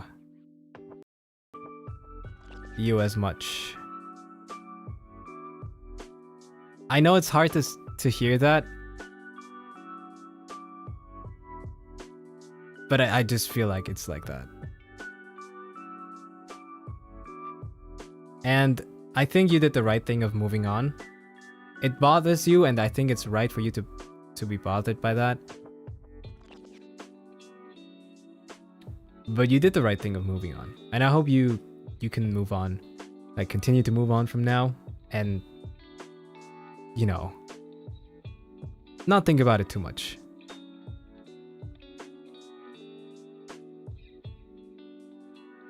Hugs to OP, yes. Exactly.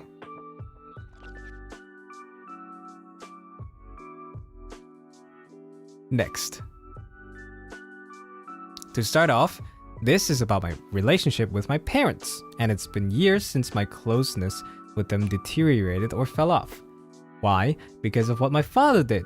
Frequent arguments of my parents and certain bad situations keep happening between us. I never trusted him again or showed enthusiasm to both of them. I think I was never the same before again. I started keeping things to myself, trying to not to disclose anything because I know they'll just find fault about me. They know that I'm not close with them, especially my mother. They keep trying to guilt trip me about it, and it makes me feel awful. I don't think I have the courage or strength to make our relationship better. Is it bad for me for feeling like this? What should I do? But to be honest, oh shit, you can't read. But to be honest, when I started watching you, I found myself talking about you to my mom. Thank you, really. Aw, well, that's cute. Well, that's a good thing that you found something that you can talk about to you with your mom, because that's already a good step forward, you know. And I can tell you that living with your parents induces more arguments. And once you start living alone and only see them every now and then, your meetings will be much more peaceful most of the times. Because you're not living under the same roof and you're not, you know, in each other's business all the time. So if you really want to make this relationship between your parents better, it's good to like call them every now and then. You know, give them a life update. Tell them, oh, I just achieved that. I finished this. Whatever, right? I'm going to that place. you don't always have to like be in agreement with them. You can't force your own opinion on them anyway. But you can give them life updates, tell them how you are doing right now, and I'm sure it will make them happy.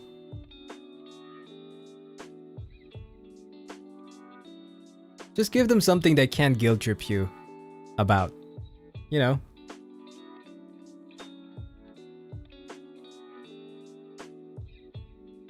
I'm sure slowly but surely your relationship will improve that way. If you are really like dead set on your dad though, that you don't want to have anything to do with him anymore, that's fine. You don't have to engage with him anymore. But it sounds like you can still talk to your mom, so yeah.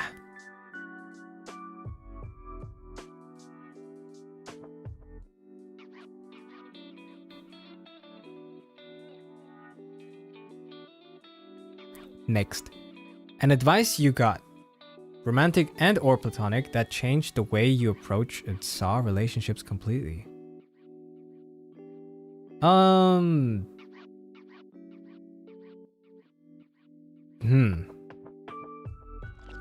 An advice. Piece of advice.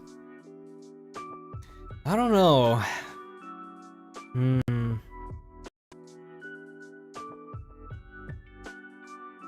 Not too sure.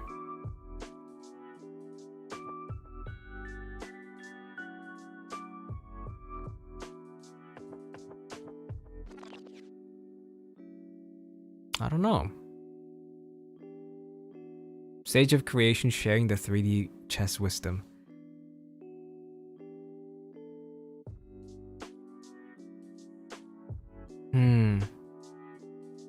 Relationships are 60-40 with both of you trying to be 60.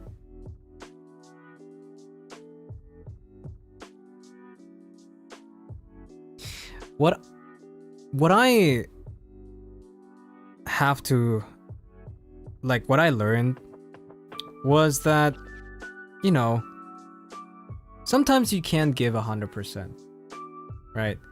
And sometimes you can't even get 50%. But that's okay. You know, as long as you tell your partner at the current moment you can't give them the 50% for whatever you agreed on, that's completely fine.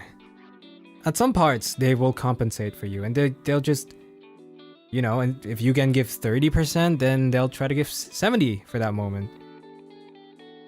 But you have to understand when your partner can't give 30% and 30% is all they can't give 50% and 30% is all they get, or all they can give right now, then they're still giving you 100% of what they are able to give you right now, you know? As long as they try. That's what's important. But you have to like stop expecting the 50% that you've always had all the time. Because there's just some circumstances that sometimes you can't control, they can't control, nobody can control. But they still love you, and they give you whatever they have.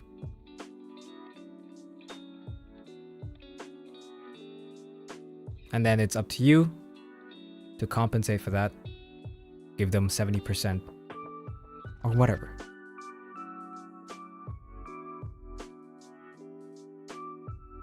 Yeah. Next. Any advice on how to maintain friendships the more you grow into an adult? Lately, adulting has been so difficult and I find it hard to keep in touch with my friends, both online and offline. But sometimes, I can't be there for them or miss out on stuff with them, FOMO, because I have IRL commitments, or I'm completely drained by the end of the day.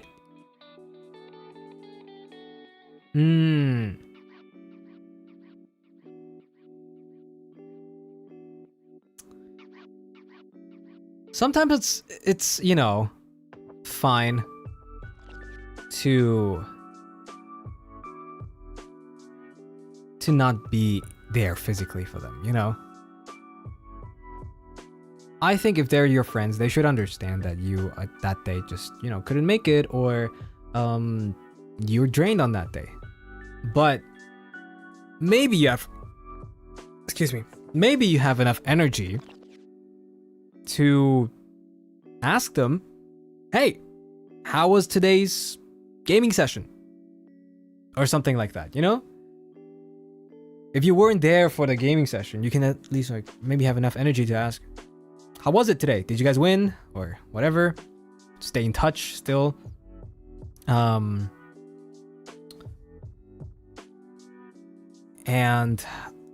I don't know.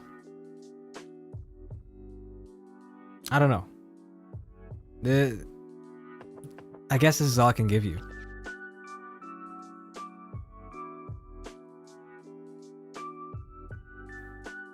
If they truly understand, or if they truly are your friends, then they'll get it that you are busy sometimes or feel, you know, drained after a day. So at least following up with a question, a simple question, makes them know you still care about them. And them answering that question will make you know they still care about you and that you're always welcome to come back.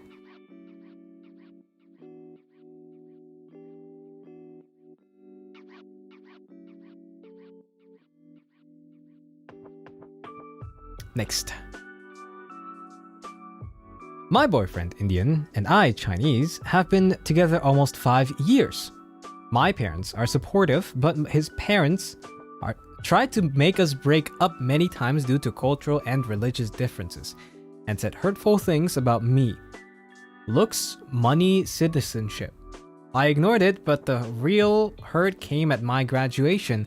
Both fams were there because we studied the same degree. When they met me and my parents for the first time, his mom barely shook my dad's hand, and he went up to greet them, which felt disrespectful. I only found out about this from my parents after we left because they didn't want to make a scene, and that really hurt my feelings. I can ignore everything they said about me, but they have crossed the line when they disrespected my parents. Sorry. Here. I'll make it a little bigger. There you go. TLDR, my boyfriend since moved out, not because of this, but many other reasons together, and now they're saying they'll accept us to try to reconcile with him. They don't like them and don't want to socialize with them, but no, eventually I had to. But how do I move on and be okay with all they've said and done? So, I'm telling you, his parents, obviously your parents too, but they don't have a problem with that, I assume, so, but saying his parents don't have a say in who he dates and what he does in his life, alright? And you shouldn't care about his parents too much. You are in a relationship with him and not his parents, right? If it bothers you a lot, I hope that you have communicated that to him and told him that his parents are, you know, treating you unsightly. And if he does understand that, he will either cut off his parents for you or try to talk with them, you know. Either way, his parents should realize that it's none of their business who he dates.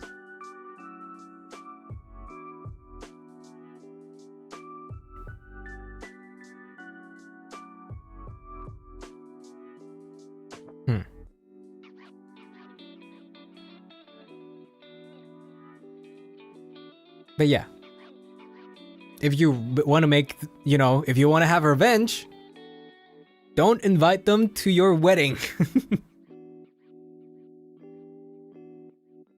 Only invite them if they've apologized to you and your parents.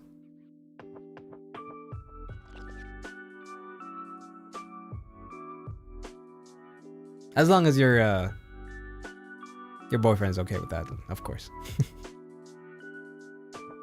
But you know, if I was in that situation and my girlfriend would tell me like, your parents have treated me like shit in the past, so I would like to not invite them to the wedding, then I'd be like, fine by me. Alright, fuck them. Because who are they to treat my wife like that, right? Or to be wife, I guess.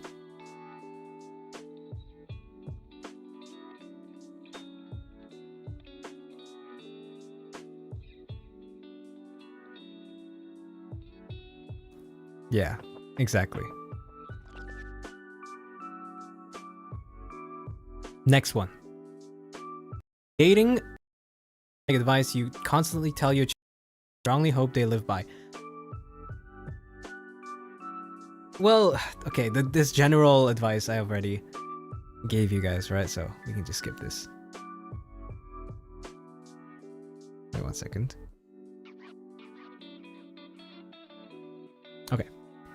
There are some friends who I've become really close with, and we've shared a lot of beautiful memories together. However, over this past year, on a personal level, I find myself changing as a person, and I feel I'm outgrowing them as a result. While I still love them dearly and plan to keep them in my life, I do want to start distancing myself. Advice on how to navigate this.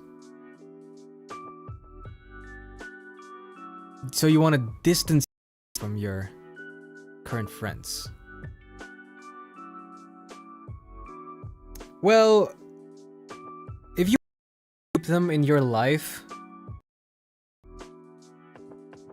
but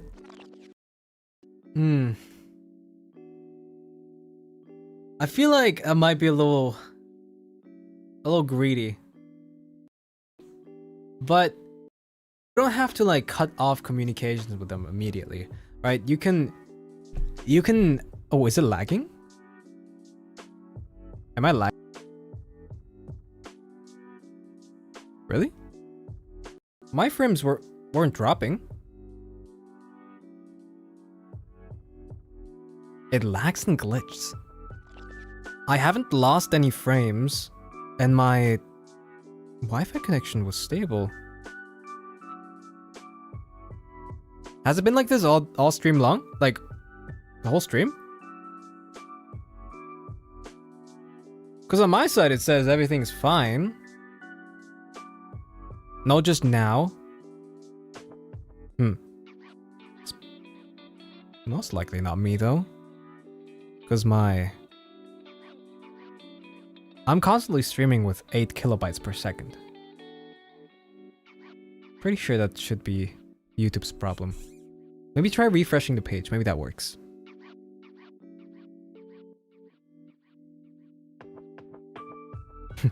I have now is worse, and oh, I think it's fine now. Back to back. Great. You good right now? Okay. Alright, alright.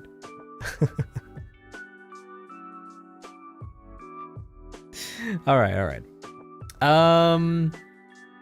Okay, back to the thing. So you feel like you're outgrowing your friends and you want to distance yourself from them, but you want to still... Well, you know, the obvious answer here is just to not do more things with them. And like, you know, you can still... Same advice as before. You can still, you know, not hang out with them anymore, but always be like, hey, how was that? Was your evening great together or something like that? It's dying? What the hell? Let me check on something real quick. Let me check on my router real quick.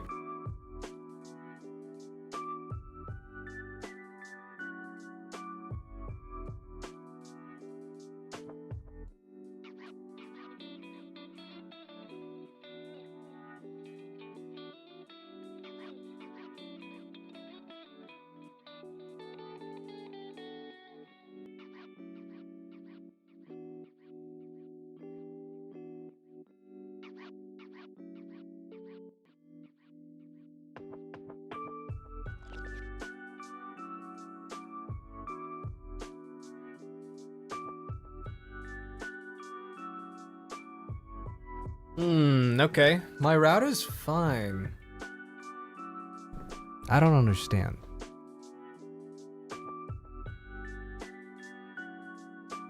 I don't understand.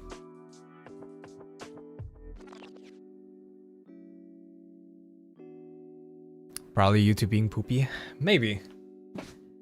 Maybe. Okay. So, where was I? Oh yeah. You don't have to, you know, keep up with the group activities of your friends. You know, you can always just ask how your night was and stuff, and do less and less with them. But the way you can keep them in your life is always like, you know, check up on them. And obviously they'll probably try to like get you back to the group activities, and you'll probably just pass on those, which is fine. You can keep asking how it was and everything. That's how you keep them in your life, but you know that way they will also slowly detach themselves from you. So you just have to understand that that's what's gonna happen, right? They'll also see you less and less as a friend. But that's just the what's it called? Consequence that you'll have to deal with, right? That's what you want.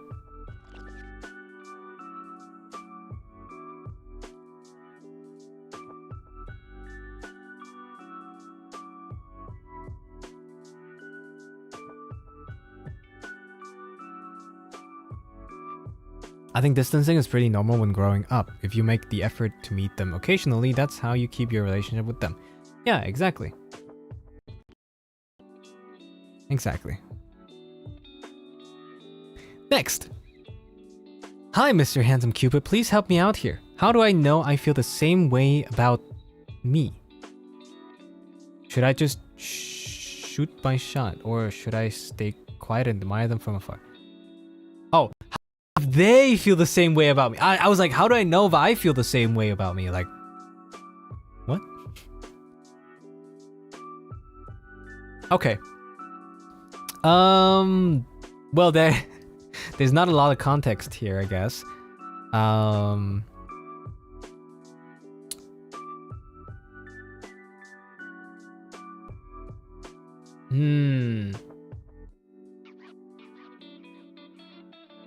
You should get signals. You should get signals from them if they're willing to like give you a chance. All right. If they're a dry texter, maybe not. But that depends on the person, right? Some people are just dry texters in general. If they barely can hold up a conversation with you, and it's not because they're shy or anything, then maybe not. If they strike up a conversation with you first, maybe. You'll have to read the hints, because you didn't give me any. I don't know.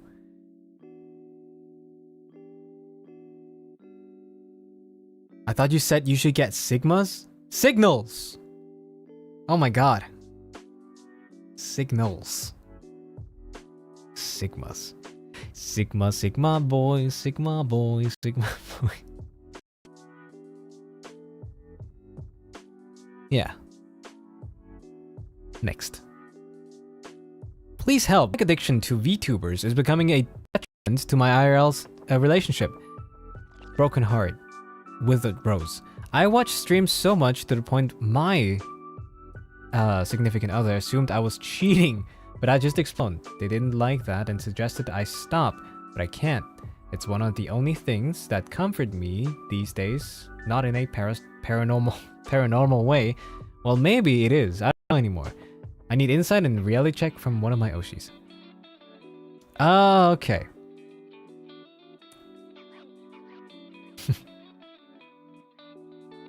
Why are you guys laughing?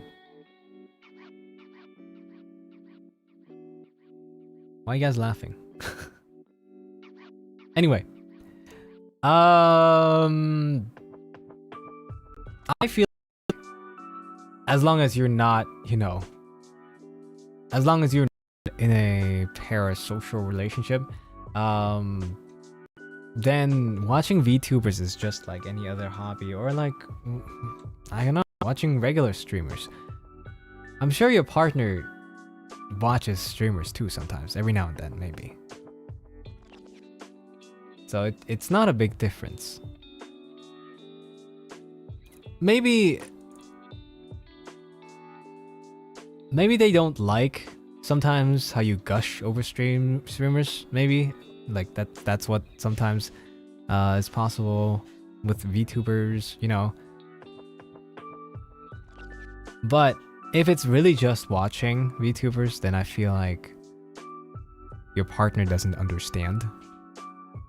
They don't understand that this is just a hobby, just watching, and that it entertains you.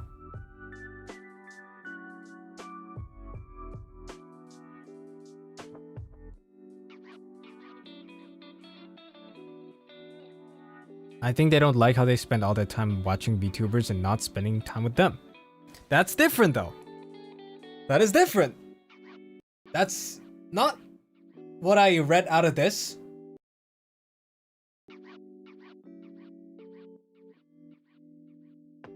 But if it is like that, and if they did communicate with you that they don't feel like you're spending enough time with them,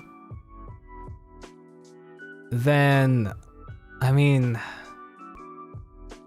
I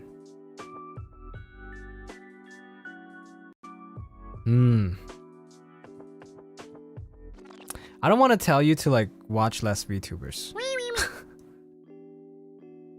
I don't want to tell you VTubers, but I do understand where you're, if that's the case, by the way, I do understand where your significant other is coming from. So you guys probably have to just talk it out and find a compromise. Maybe don't watch VTubers while you're together. If you're not doing that already and you're just watching VTubers, but you're, what do you call this? But you're not texting them for like 3-4 hours while you're watching VTubers, then maybe just give them a heads up before you start watching a stream. Maybe just be like, hey, I'm gonna start watching a stream, by the way. I'm still at home though. And then they'll know. Okay, they're just watching VTubers, so I don't know. I can just chill. I can just do whatever I want. And then when you're having your time together, obviously don't watch VTubers at that time, right? Right. Or if it's an important event, then you can explain it to them. And if they truly love you and understand you and your hobbies, they'll understand, right? Oh, I want to watch this 3D debut, You want to watch this together? And then he'd be like, yeah, sure. And then you can get snacks and just, if he doesn't really enjoy the stream, he can just eat the snacks.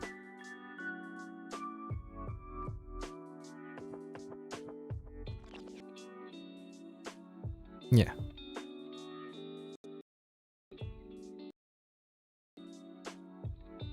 Next, I texted this guy love with for years. Okay. Real intentions that I wanted to talk to him with the intention of being more than friends because I don't waste time. Crazy. All good. He also liked me back and we call, but and suddenly the conversation gets real. And I didn't like it, but I went along because my bad. Fast forward 2 months or so, emotionally compatible, but not physically compatible because of personal issues. Open relationship because he still wanted another girl to have,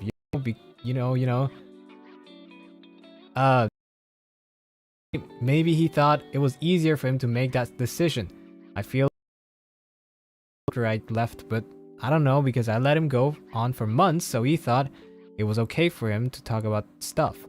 But I'm glad I said it. Better late than never. Never take this as a lesson for y'all. So you left.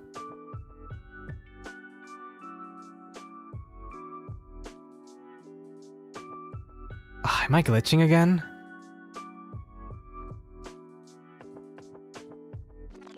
What is happening? There's nothing wrong with my Wi-Fi router.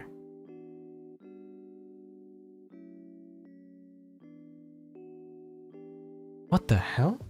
Let me check on my stream quality. Oh, wait. Different browser.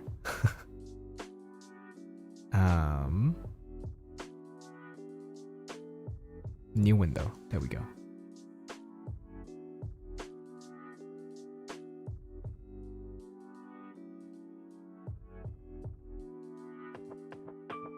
I'm being careful, don't worry. Let me check on the quality. Stream health. There's nothing wrong. There's no message. And the stream quality, like, that's the highest quality there is. What? It's not definitely not on my. I promise.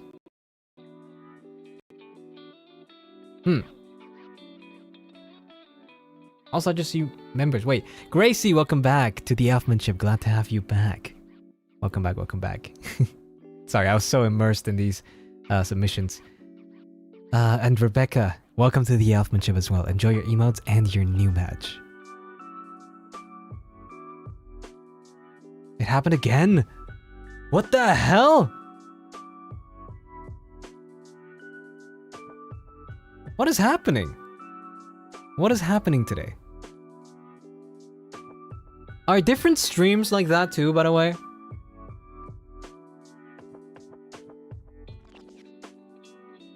Are different streams like that too?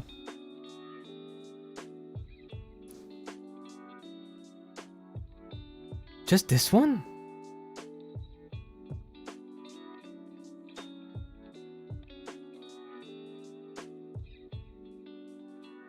It happened to me earlier in another stream, but I thought it's just my issue. I don't know, I'm only watching you. Good. Good.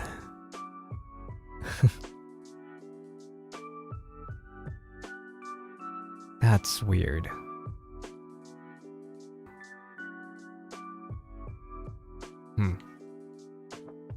Awkward.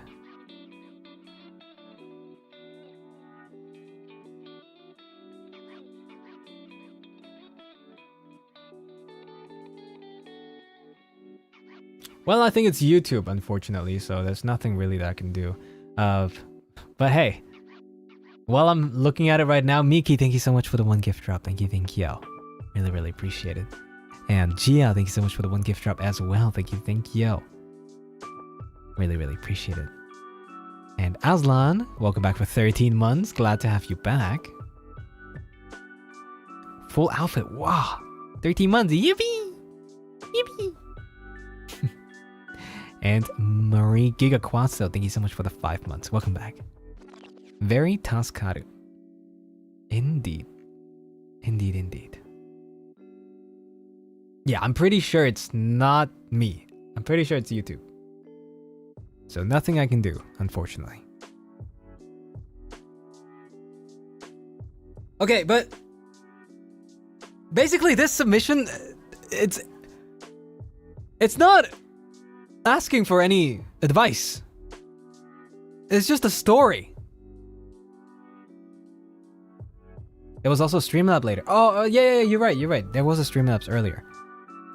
Well, this already, like, they said, like, I'm glad. Wait, here. I feel like an asshole after I left him, but I don't know because I let him go for months, so he thought it was okay for him to talk about stuff. I'm glad I said it. Better late than never. Take this as a lesson for y'all. You're not asking for advice.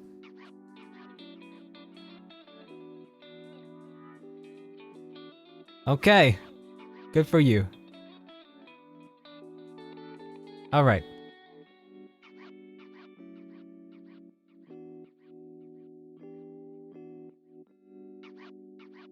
They're just saying a lesson to everyone. Yeah.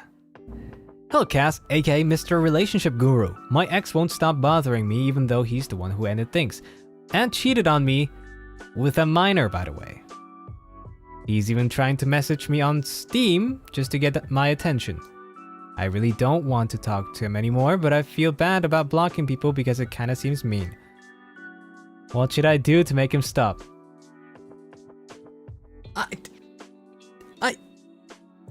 What? What do you mean, what should I do to make him stop? You have a block button. It's not mean. If it's a jackass.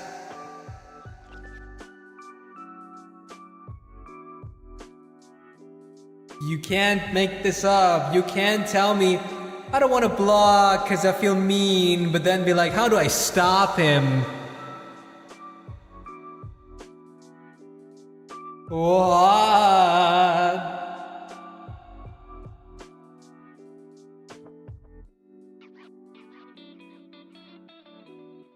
Just block him. Please. Just block him.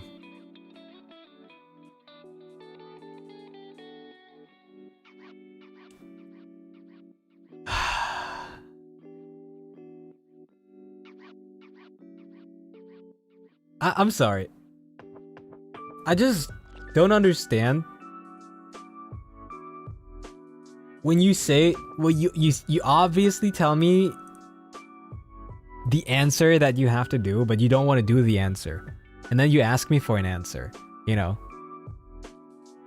It's like saying, man, I don't want to do my taxes. But I still have to do my taxes. What should I do? Do your taxes. Or in this case, block him.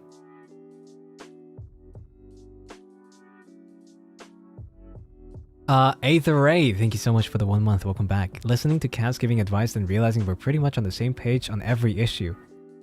Yeah. Yeah.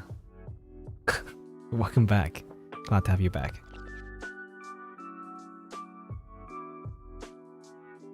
That's why you have to give us a reality slap. It doesn't need me to give you a reality slap if you like type out your answer on your own. Read back what you just said to me.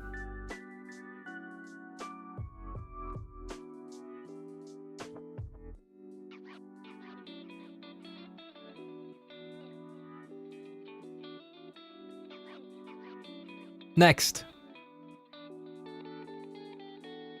Hey, I don't know if this counts, but I would like some advice. I've been told I'm pretty and have a nice personality, but I have never been approached by any guys and I don't know what I do wrong. Possibly important context, I live in my country, but I look like a foreigner who doesn't speak the language. Okay. Okay, I don't know. Who told you that? I mean, you're too gorgeous, you're unapproachable. Exactly. Who told you that is great? No, I'm just saying.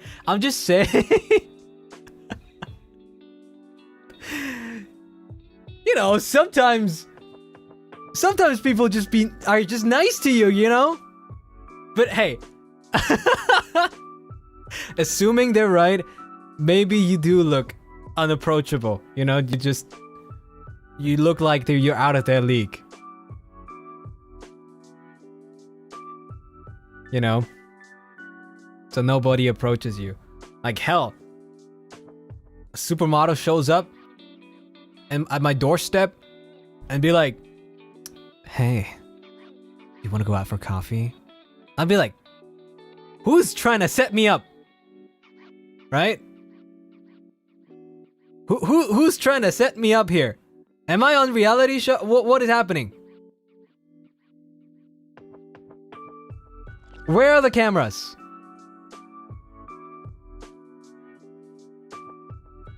I don't care who the IRS sends. I am not paying my taxes. Hey, I understood that reference.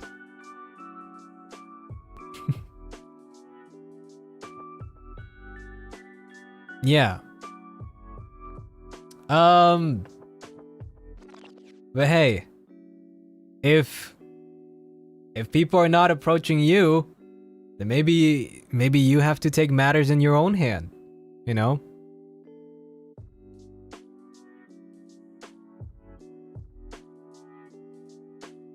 I hope you're not shy.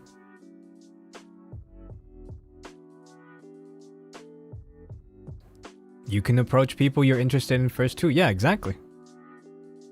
Exactly.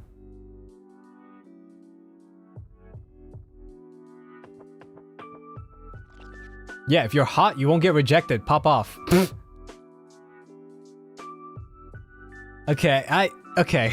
Whatever. Whatever you say. Whatever you say.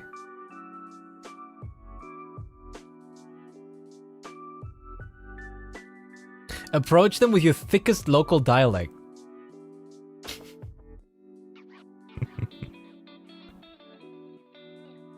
Top of the morning, ladies and gentlemen.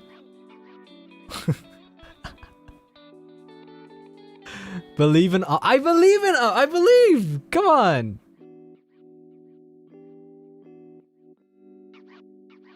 Good morning, lads! Ain't that a super scrumptious day today?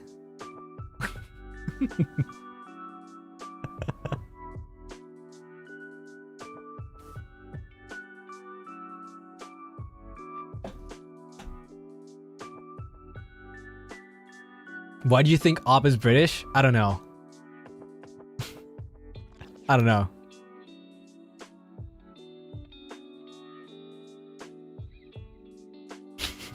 Please let me out of this misery. Why? Why? I think it was pretty funny.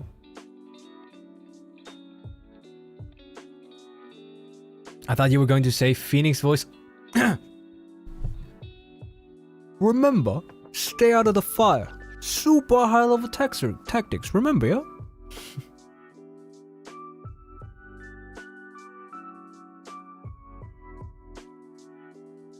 What if the chatter was Op? Yeah, maybe. Who knows? Hi, Cass. I just got broken up with recently and it's been hard to process it. It still slings and I was a dang good girlfriend to her. Anyways, my question is, what should I do next time differently when it comes down to having a heart-to-heart moment? Let's just say we wouldn't fight or bicker, but I wouldn't voice out how I would feel in that moment because I just felt like it wasn't necessary at that time. But now thinking about it, it was. Sigh, 3 years down the drain. Thanks for the help.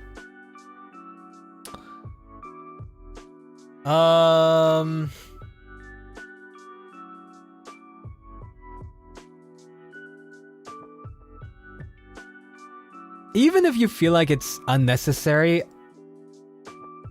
still, like, just say it, you know? Maybe it's not unnecessary for them. You know? And maybe you just lowball it. Maybe it's much more important than you actually think it is. Just say it. If anything bothers you, just say it. You're in a relationship for something, right? You're not in a relationship to just give your partner your best side. Alright? You have to understand that. Also, you got broken up with, so I assume you've probably been told the reasoning on why they broke up with you.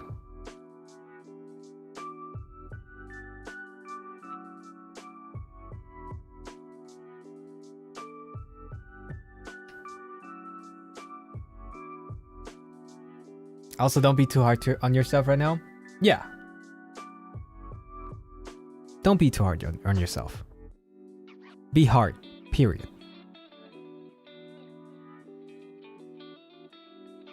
I hope they they didn't just break up with Op and left with no explanation. Yeah, no, that's what I'm saying though. But it sounds like they did. If they're asking, you know, if they're asking how they can avoid that in the future, because yeah, be bricked up like a wall.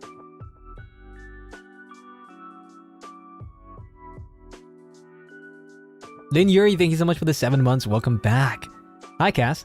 You look so hot in these glasses. By the way, I'm going to travel to Japan next week. I'll probably miss a lot of streams. I'll miss you. Aw, no worries. Have fun in Japan. That'll be great. Yeah, have fun, have fun. Oh, you know what's happening next week? Or is it next week? Wait, let me check something.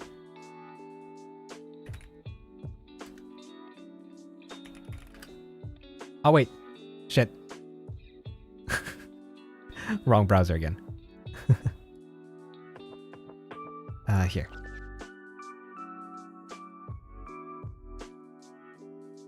Your screen? It's just a browser. Come on. What did you see? Booking.com? Fucking Google? What do you mean buy by VOD? I don't... Come on. Now I can hack you? AliExpress? Wow. Crazy. Dog, be careful. There's nothing here. Literally nothing here. I can read it out for you, okay? The suggestions for my websites are Amazon, Booking.com, Google, AliExpress, YouTube, Twitter, YouTube Studio, Marshmallow, Google Drive, and Chess.com. There's literally nothing on this screen except for boobs on the side. But like, this is not even my own shit. This is just like what Opera GX suggests. And it's not even, no, it's not even the game suggestions. It's like what they suggest me to have as a background.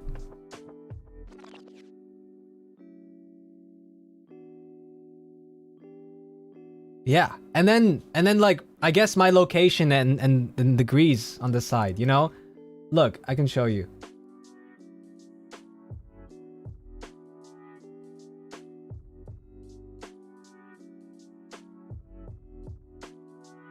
Here. Boom. And the boobs, I mean.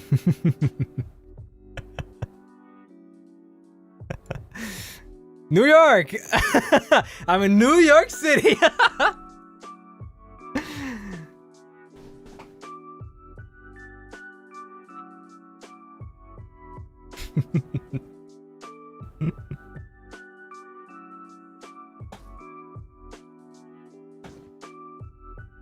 Nice VPN. It's not even a VPN. It just assumed I was from New York. I think that's the default.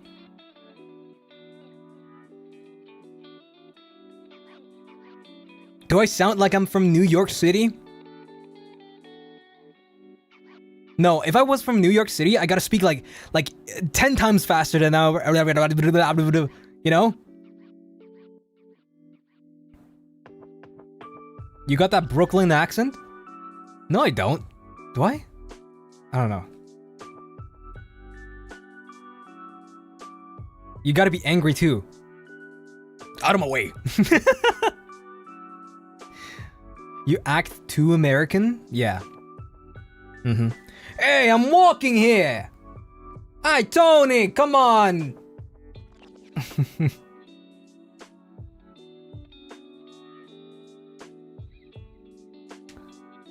Are you from New York even?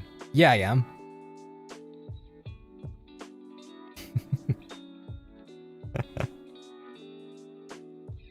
But yeah. The thing I wanted to look up, wait, Juha,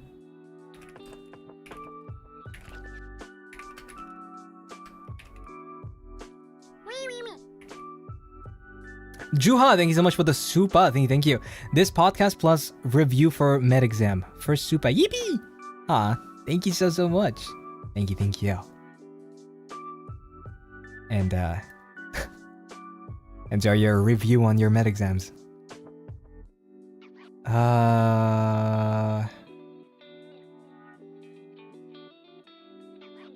Let me see something real quick.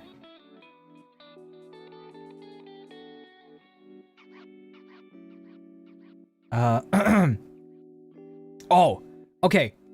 Never mind. It's not next month. Next month is August, right? Yeah. Oh, man. Okay, so... Actually, it's not next week. It's in September. So September 12th, Pokemon Center will have a promotion in Japan where you can get the Van Gogh style Pikachu. You know, the promo card that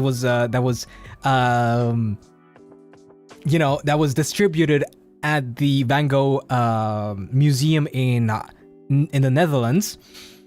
You will get the chance to get it for like every 1,000 yen that you spent there or something. Or was it 1,000? Was it 10,000? I don't know. Or actually, it might be 2,000 or something like that. Of course it's Pokemon. What do you mean, of course it's Pokemon? The one with the hat? Yes, the one with the hat. Look, so you just go to a Pokemon Center, and for every 2,000 yen, I believe it was, that you use, for 2,000, 4,000, I don't know, I don't remember the price, but for a certain amount of yen, you get a random promo, and it's not the Pikachu, it can be the Pikachu, or a new Japanese exclusive of Eevee, I think, Eevee, Sunflora, and another Pokemon that I forgot, I think Meowth, or something like that. Are you going to Japan for them? I can't because I have V Expo like a week before that. Are these rare? They're gonna be rare. I want all 4 of them. No. Oh man.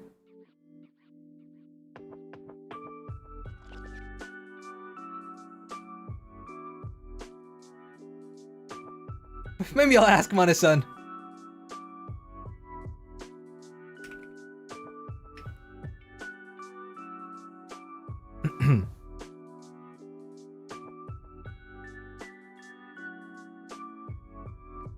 VXpo enter the raffle for cast meet and greet tickets now. Exactly, yeah, raffle.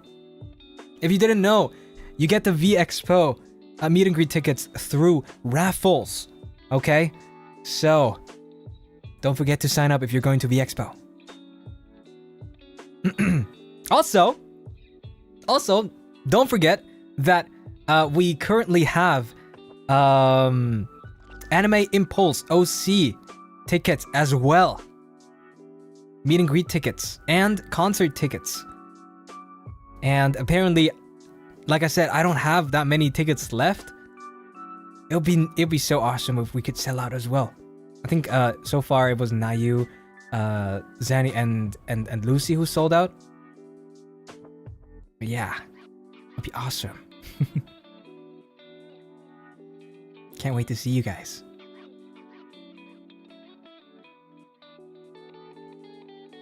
But yeah,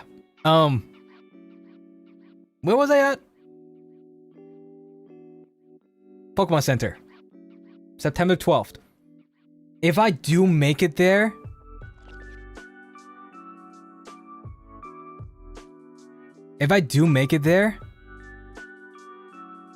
I will go in line 10 times. No, I'm kidding. I'll go 4 times just to make sure I get them.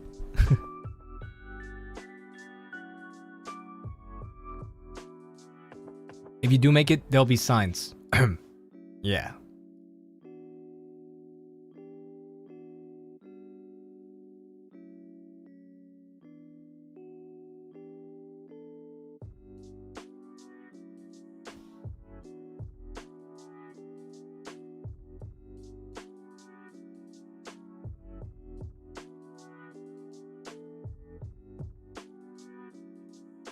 He's such a cutie.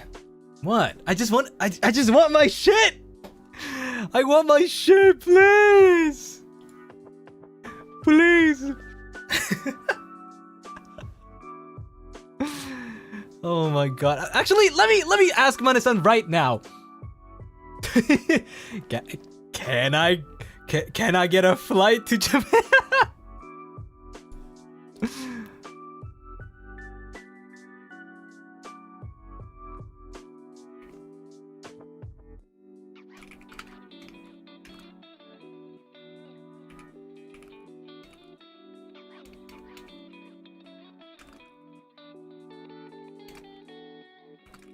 Wait.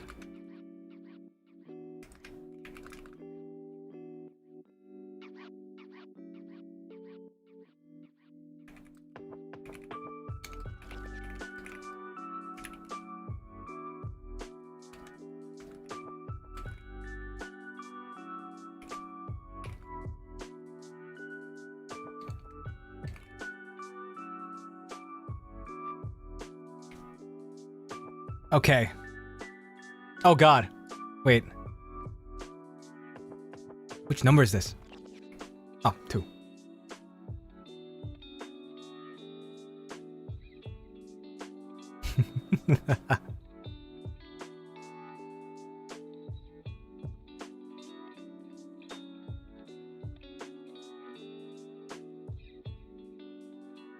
Try 8 for funsies? Sure.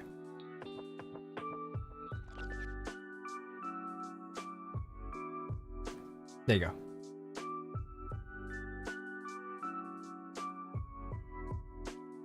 You're so addicted to Pokemon, it's funny, cute, and scary. No, it's not. It's not scary. Anyway, next. Do you think it's a turnoff to date someone in their 30s or older who is unexperienced? What is the best advice you could give them for dating relationships? I don't think it's a turnoff. I think society nowadays has shifted the view on dating horrendously. I personally think, okay, premature, or what do you call this? Pre-adult dating is 50% of the times just dating for fun.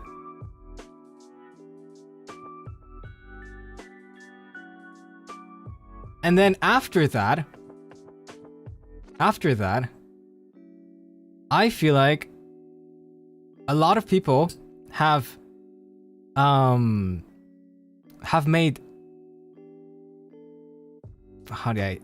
can I say sex? Maybe. Have made that too, should I say it? Not common, but like too normal for too young people. You know?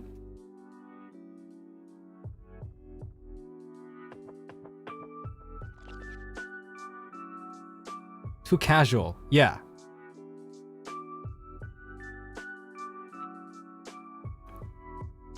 So no, I don't think dating somebody who's unexperienced in the 30s is a turnoff.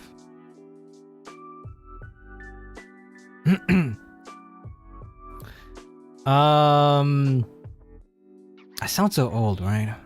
Damn the youth. The youth today. Damn them.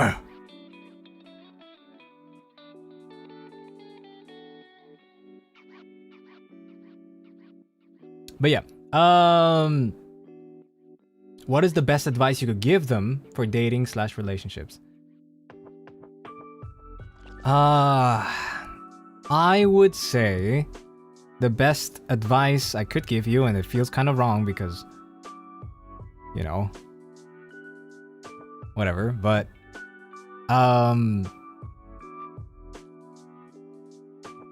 just go at your own pace. You will eventually find somebody. It's not like you have to rush into finding somebody. Don't worry about, you know, about the future. You can continue on with your life, and one day you'll find somebody. Yeah, don't lower your standards either. Just go at your own pace, and you'll see. It'll be all worth it. The wait is gonna be good enough.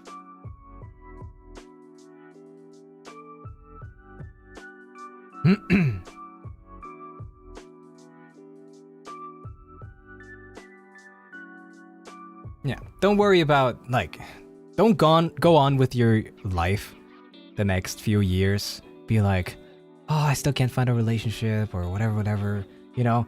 That'll just make you unhappy. Instead, live your life at your fullest, thrive as a person, make other people seem jealous of how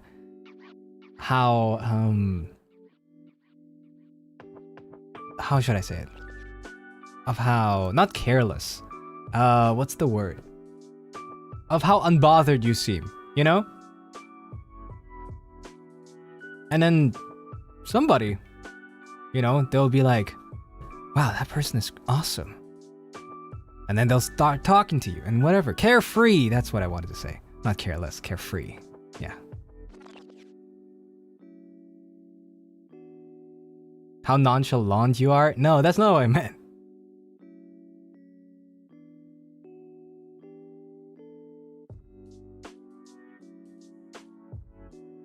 You rather find one right person than going for many wrong people. Exactly. Exactly. Celestia, thank you so much for the super. Thank you. I just want to share a bit of something from my birthday today. Pokemon funds, I guess. My first ever super, and it's for my Kamiyoshi. Anyways, love y'all doies. Aw, thank you so much. I should be giving you something for your birthday. But happy birthday! I hope you have a nice birthday today. Happy birthday. Enjoy your day today. Or I hope you enjoyed your day today.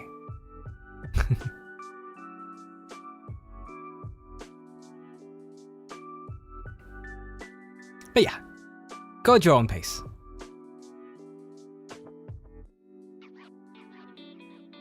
Next one. Hi Cass, I'm really hoping on your advice here. I have a crush on my friend, and I'm kinda lost at what to do. I'm not someone who easily gets a crush on anyone. It rarely ever happens, so I'm not sure how to deal with this. I think what's also important to mention here is that we live pretty far apart and don't see each other often, which doesn't make things easier. But we do chat every day. My biggest worry is that it would ruin our friendship if I tell them, and I obviously wouldn't want that. Well, first, it's important for you to know whether your friend or your crush would be okay with a long distance relationship, right? Because you obviously don't live too close to each other, I guess. If they do, then try asking yourself, have they given me hints that, you know, they like me more than a friend? If they did, then go ahead and take your shot. Feel free. If neither of them applies, then just don't. If for the sake of your friendship, do not. And maybe try distancing yourself a little bit from them for a while at least, so that you can lose that crush. And then, you know, once you're good again and you can be friends again, just like regular friends, just, you know, go ahead, be friends again. And if one of the two things apply, like they are down for an open relationship, but they haven't given you hints, then maybe try to just, you know, try to insinuate some questions, you know, that might be able to, like, that opens up for them to give you some hints. And after that, you can make your decision based on that. And yeah, hopefully that works out. I wish you good luck.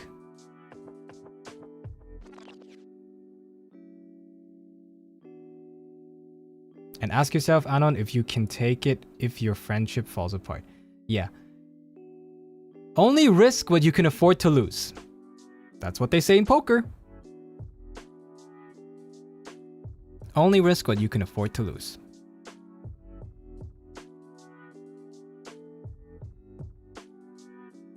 Next.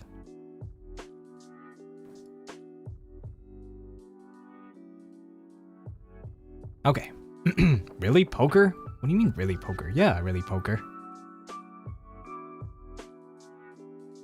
I met a guy a month ago, and things were pretty good. We're going pretty good, but there were some red flags. He likes to party and talks to a lot of other girls, and takes 5 million years to text back. But he asked me if we could be exclusive. I said yes, but then started having second thoughts. I asked him if we can slow it down and see where this can go and stay friends first. But he gave me an ultimatum and said we either date exclusively or not be friends at all. That's pretty bad, right? Should I just stop being friends with him? I don't like feeling pressured, but I do like him. An ultimatum that early in the stage? That's... Nah.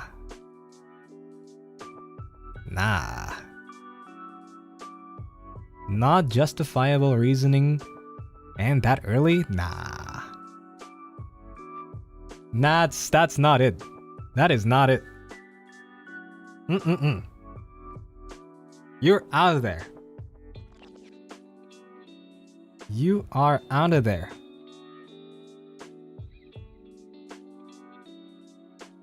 If you didn't understand, that was like pretty clear that you should not go back to this guy. But yeah. How do I, Dewdrop, go finding a cute, sweaty, nice, shy gamer, nerdy gamer, anime, indulger, ikemen? Yum. Throwaway account for privacy, but my type seems to be ones who rarely touch grass, and the only way to meet them is games, but I'm cheeks at games, to the point I get flamed so bad I gotta turn comms off. So any advice on how to meet these types in the wild, or should I give up and find a normie? This doesn't seem anonymous? Hey, I'm not pointing fingers. What do you mean throwaway account anyway? Like, this is anonymous. What kind of throwaway account is that? Okay, when I read the first line, I thought you were trolling. But okay.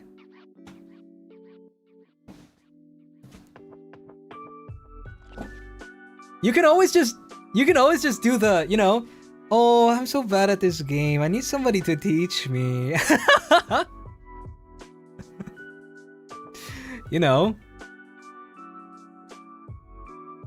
Oomph is not subtle.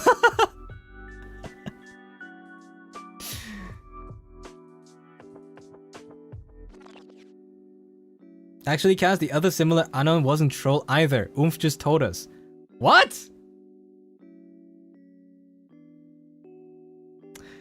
Dude, don't sound like you're trolling.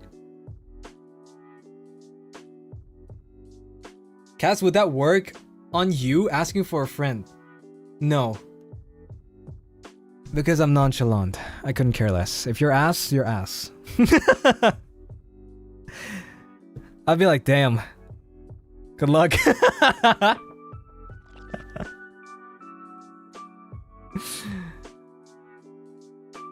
Yeah, but maybe it works for like other guys.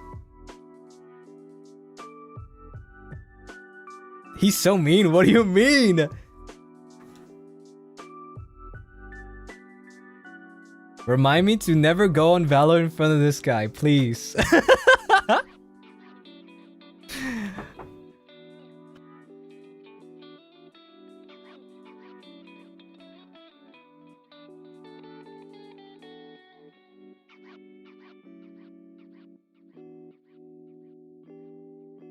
Sorry. So you hate us? No. No.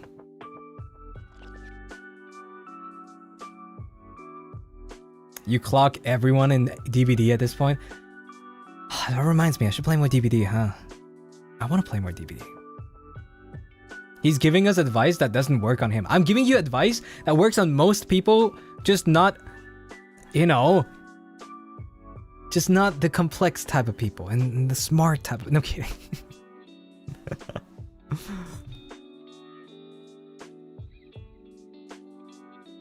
But yeah.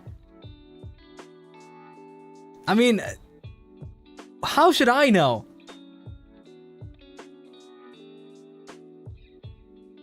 How should I know?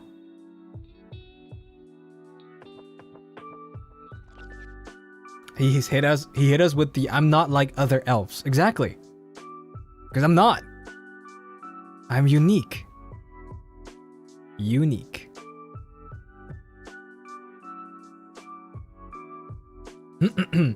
But I don't know. I don't know what kind of advice I can give you if your type is sweaty gamers. You know, as somebody who's not a sweaty gamer, I don't know, honestly.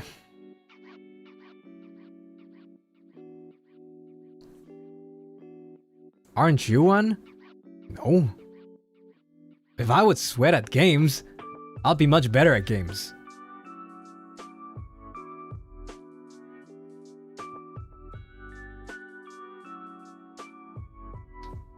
My advice to you is to raise your standards and unsubscribe from Cassian and Floros. No, what? What? You can sweat and be bad? No. Get Barry Elfman here right now? No. No, no, no.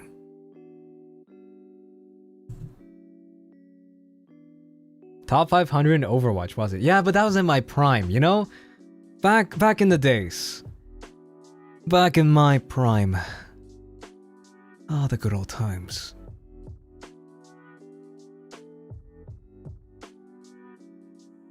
You know, some people have PTSD from Overwatch. I feel nostalgic.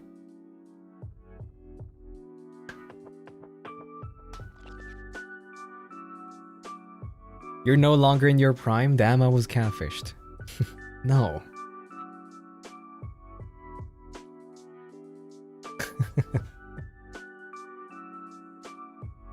I still play the game? Yeah.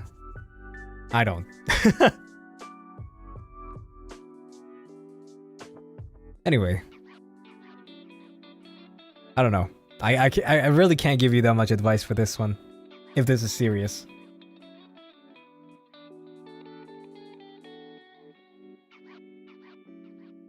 He's even worse. He's an ex-sweat. What do you mean that's worse? What the hell?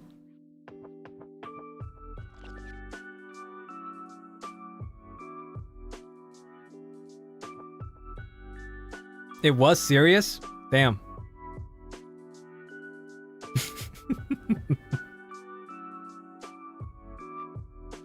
Next one, I guess. Hi, Cass.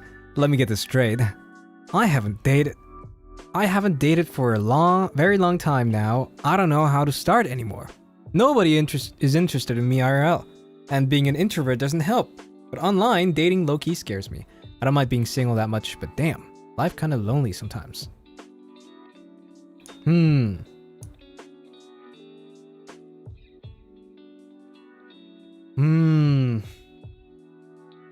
Well,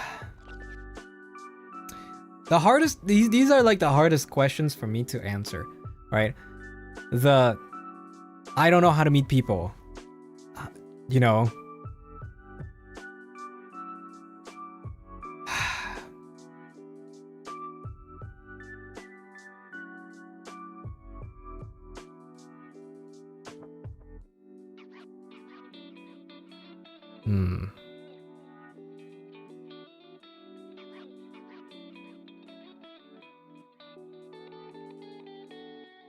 We forget we're asking a VTuber? What's that supposed to mean, huh? What's that supposed to mean? Okay. The best advice I can still give you is just, like I said, whatever hobby you have, and, you know, try to join these communities, like the communities of these hobbies. And maybe something in the future, you know, will happen. As long as you meet people, actually, whether it be online or IRL, at some point, it's bound to happen, you know?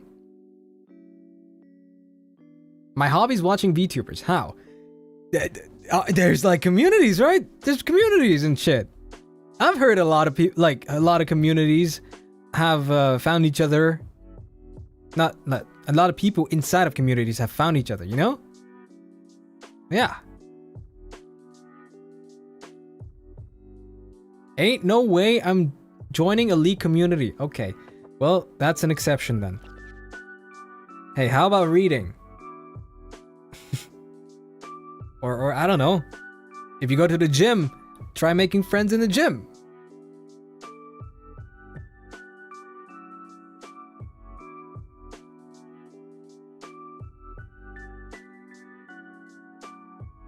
Chess community.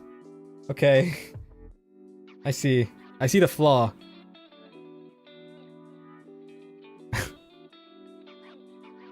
But like I said, this is like one of the hardest questions for me to answer, because like I don't know. I don't go out. I don't go to clubs either, by the way. I don't go to clubs, I don't party, I don't drink, right? I don't do shit. I just exist for myself.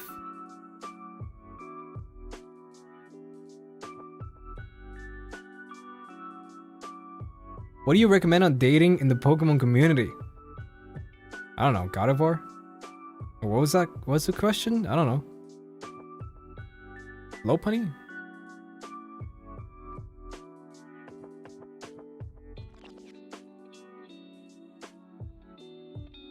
I don't know. Anyway.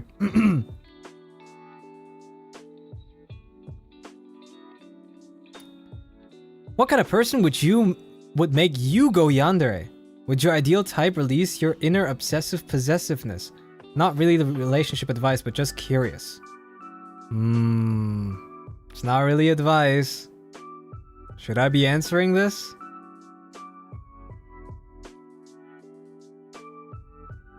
I don't know. It went from advice to Q&A. Yeah. Crazy thing to ask.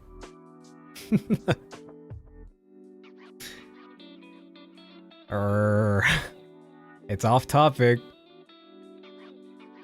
How would you even answer that? They're asking me if there's a type that would make me go yandere mode, you know? Like very possessive. Yeah, it's off topic. Oh, that's pretty long.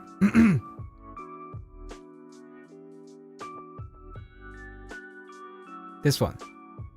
You can call me Rin. Decoy name. Decoy name. Remember, I'm always in a long distance relationship because I am scared that they won't accept me because of my body or what I look like. I do video calls and yeah. Even though I wanted to try to date in real life, it scares me. So far, this dating for validation thing took a toll on me whenever they leave me because I'm far away. Like it won't hurt much if they're far or I'll be accepted. I think I'm being irrational. Whenever breakups happen, at least 3, I don't remember. For every breakup I had a rebound, and also because I was young back then, thinking that being in a relationship felt like I was accepted by someone fully without knowing how it actually works. As of now, I'm healing and not getting into a relationship because I think I'm not yet worthy of being in one, especially when I have this mindset. I don't know how to get out of it. It's still in me. Thank you for taking your time and reading this, Oshi, and sending my love to Dewdrops. Okay. I'm not sure what advice you're asking for.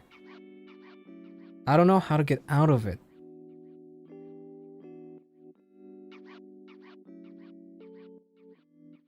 You mean the mindset of feeling not worthy?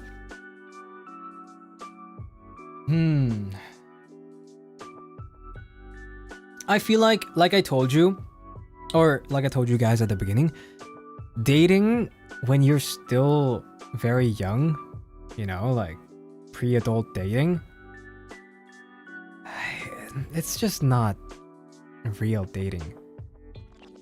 You are not, like, most of the kids are not dating for a future. They're just dating for the sake of dating. And I feel like you shouldn't even give these relationships too much thought. Right? Like, they should not affect your future or your future mindset. It was just you being young and you didn't know shit, and that's fine. Everybody makes mistakes. It happens. You can move on.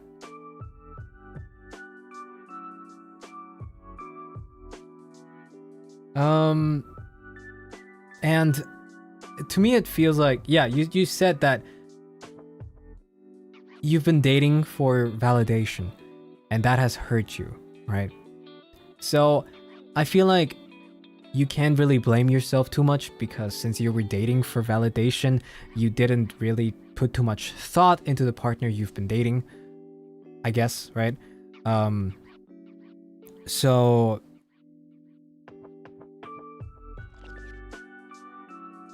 you shouldn't put too much thought into it either, right?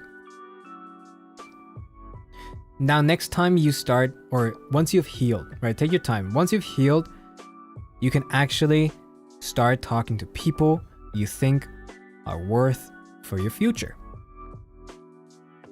right? And then that's the point where, you know, once, if something goes wrong in the future, that's where you can think about it in the future and be like, okay, I guess maybe I did that wrong, or maybe we just didn't fit, or whatever, right?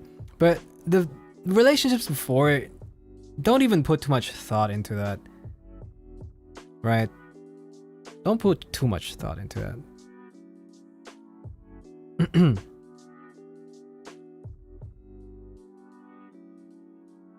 It's like dating is a trend these days, not because you like someone. Yeah. Exactly. But now that you have matured a lot, right? You can actually think about your future. Think about who you want to spend the rest of your life with.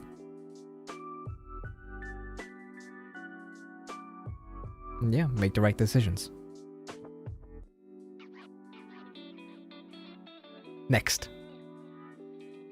I'm pretty sure I'm not the only one experiencing this, but I've never been in a relationship before ever since I was born. I've started to worry about not being able to be with someone romantically. I shared my concerns with my parents and older siblings, but I always hear the same phrase every time. When the time's right, you'll meet them.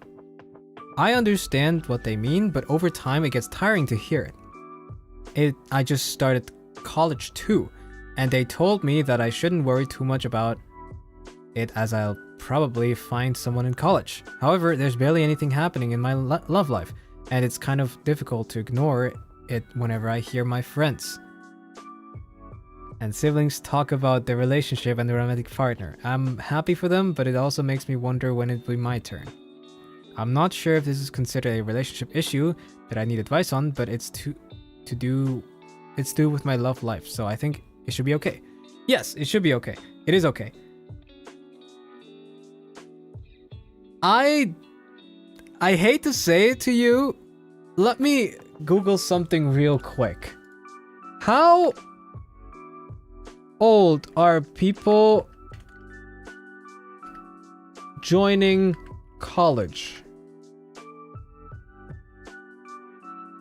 You are about between 18 and 22.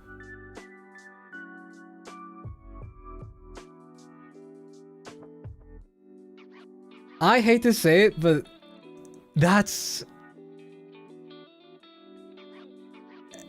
it's not, you're not late. You're definitely not late. You are very young. Okay, not in the condescending way. But you have so much time. Like, incredible time right now in your hands. And I feel like, especially in college, is where you should okay, I sound like my parents. You should be focusing on your studies anyway, right? Like, I think being in a relationship is like your smallest worry. And I hate to agree with your you know, with your relatives, but it's, you don't rush a relationship. I swear to God. Everybody's just trying to get into a relationship when it's not, you know, supposed to happen. Just go on with your life. Go on with your life. Live a happy life. Thrive, okay? And people will love that confidence. That confidence. They'll approach you, they try to be friends. Or even, you know, you'll be the one who will be crushed on. Right?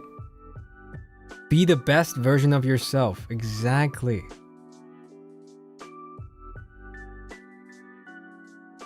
Exactly.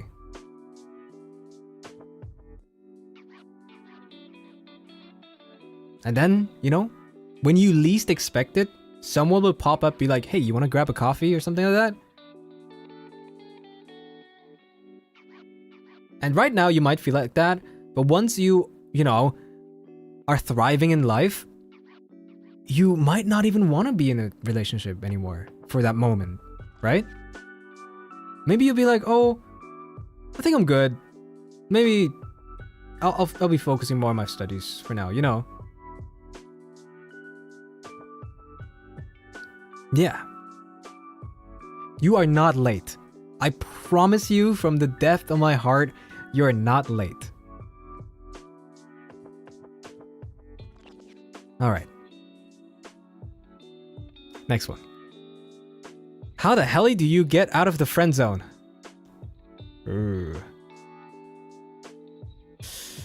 Well, I personally say you can't. And I think you shouldn't even try. Sorry. First of all, okay, you can't force your love onto somebody. Second of all, I hate to say it like that, but like, there's a lot of fishes in the pond, okay? Just because this particular person friend-zoned you doesn't mean that you'll be alone for the rest of your life. Okay?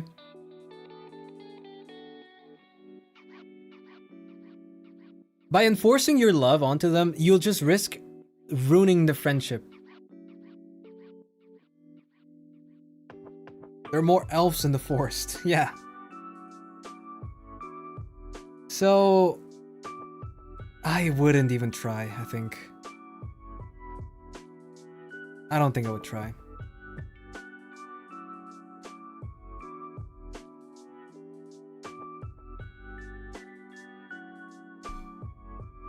Next.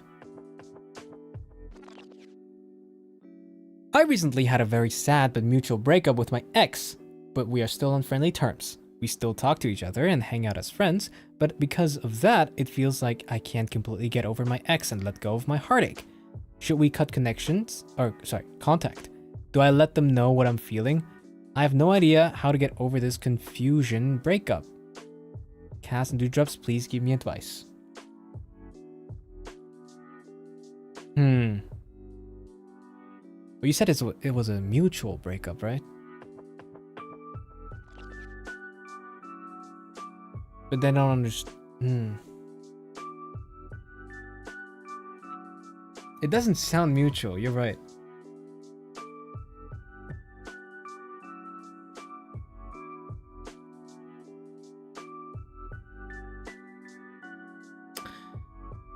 I suggest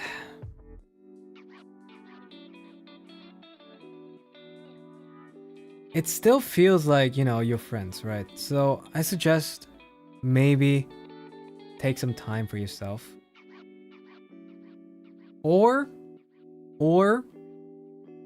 you can let them know what you're feeling and, you know, just tell them, like, you can do both, right? You can say, this is how I'm feeling, that's why I'll be distancing myself. Right? If you still value the friendship. Right? If you still value the friendship, you can tell them, that's how I feel. That's why I'm distancing myself. I hope you don't mind. Right? If you don't value the friendship, then you can just cut contact. Yeah. You can just cut contact.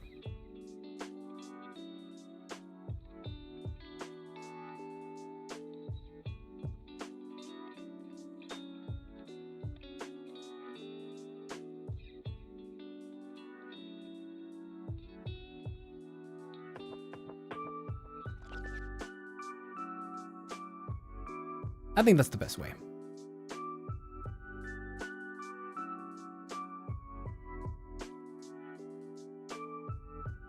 One second.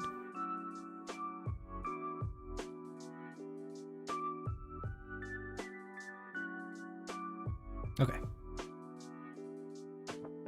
Good night, good night.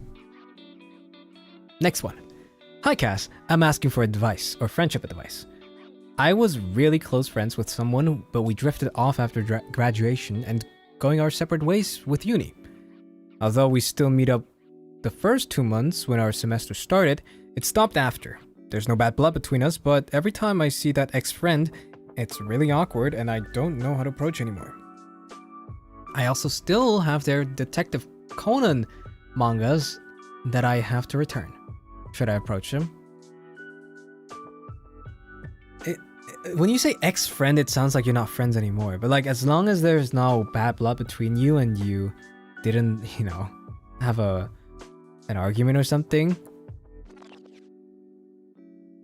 then you technically, you know, still friends, but like just not too much in contact anymore.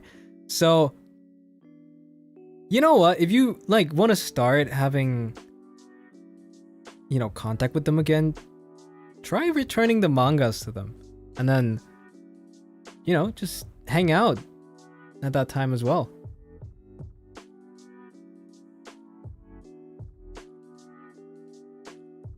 That could be an excuse for hanging out again. If you really want to hang out with them again, you know? Yeah.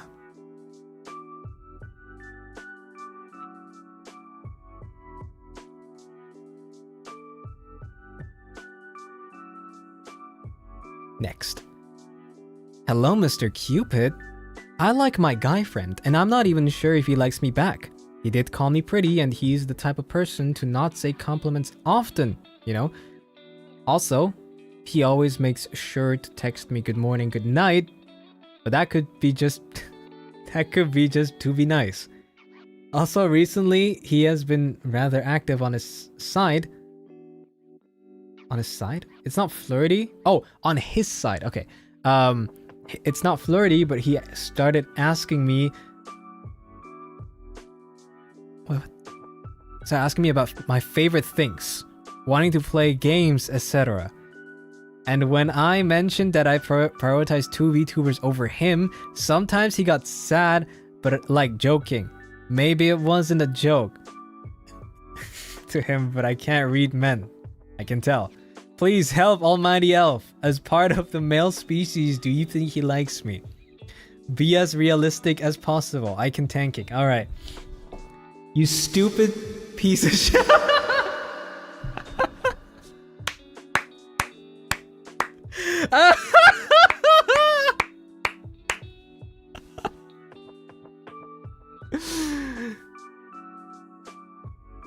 I will hold your hand when I tell you this.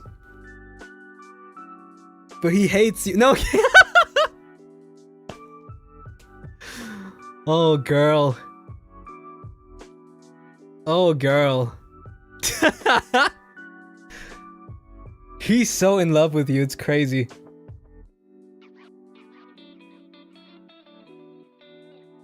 He's so in love with you. It's insane. Doc, that's oomph? Well... Tell oomph to read fucking signals.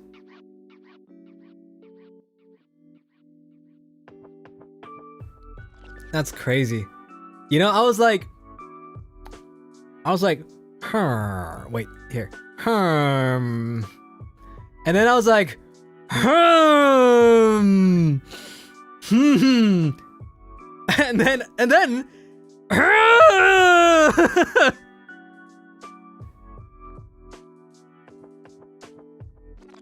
bro.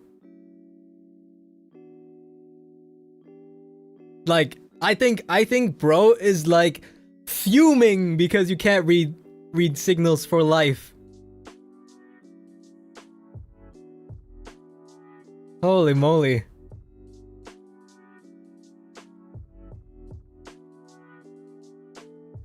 In Oom's defense, I got confused too.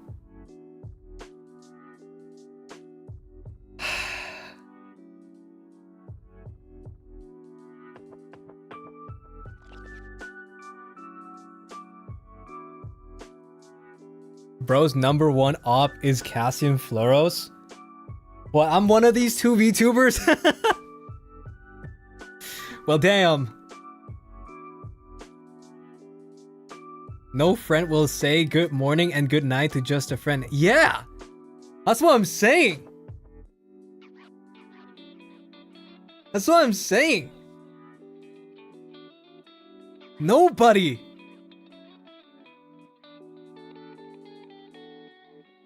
Oh, are you a shoujo manga MC? Okay. Alright. Well, can you just bag him? Like, please. Please, for the love of God. I can't. It hurts me.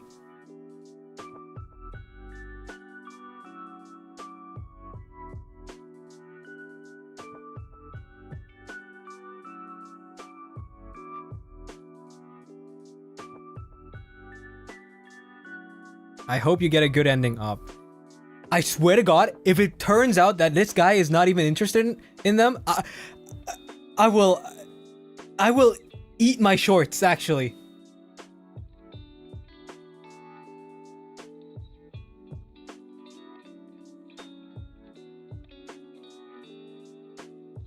Alright, next one. What is your opinion on your partner liking fictional characters? I know it's normal to like fictional characters, however, from my experience, they like the fictional character to the point that it's the only thing they talk about.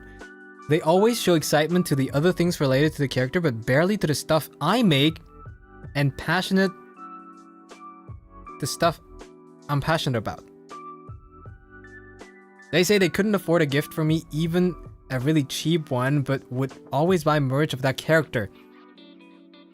I would always spoil them, so it felt a bit unfair to me. I might be overthinking, but I really felt like they prioritized the character over me. I told them about it, but they just got mad and upset at me instead of communicating properly. Deep down, I wish they could easily share about how happy they were in the relationship, just like how they could easily share their love for the character, but maybe this is normal and I should accept it. Am I asking for too much? Sorry if this is too long.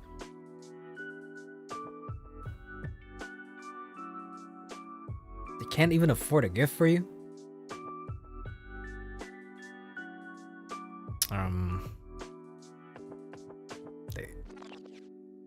Okay. I mean, if you try to communicate, then I would say get out of this. They can date their character if they want to. You remember that one person who married Hatsune Miku? I mean, they can do that if they want to.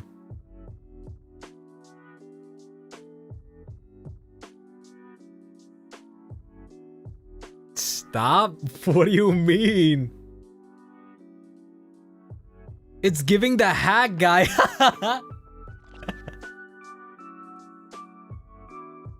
Someone married Miku? Yeah, I think that was somebody who married Miku, right? Someone married a tree. Crazy.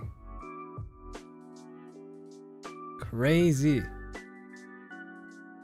Yeah, I'll dump him. Next one. I don't know how many more I'm gonna do. There's still a lot. Let's see. It starts with, so I've liked this person. Okay.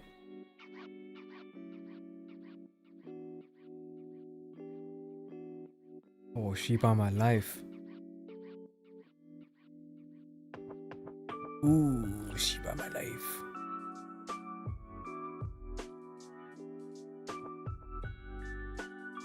Yeah, I don't know if I can go through all of them. I'll try to do as many as possible. We've done quite a lot. Like, quite a lot.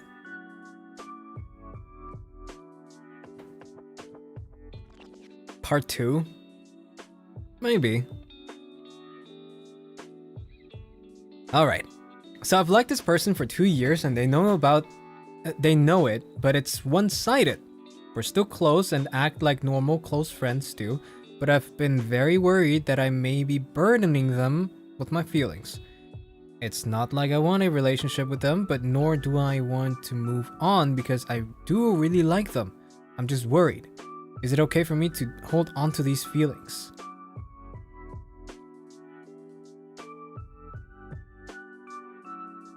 Wait, I have to reread this.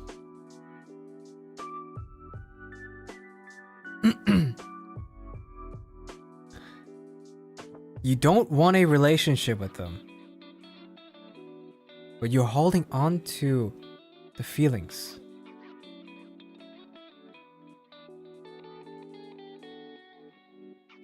And they know about that.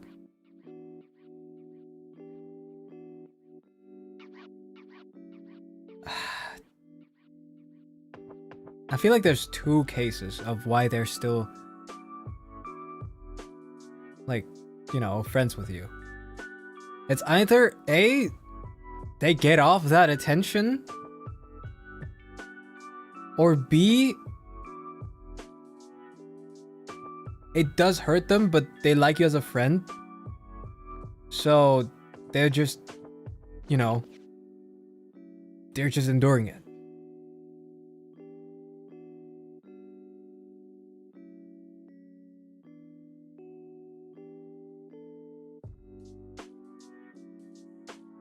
I feel either way, you shouldn't. If you're 100% sure that it's one-sided and that there's no chance of you guys actually like ever having something, I don't think that you should be holding on to these feelings.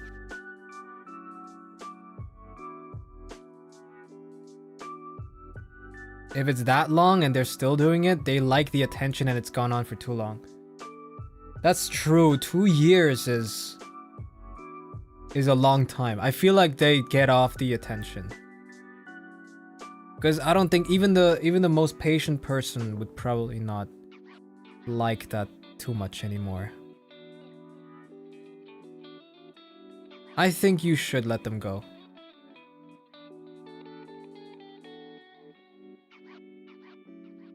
I don't think this would ever develop into something.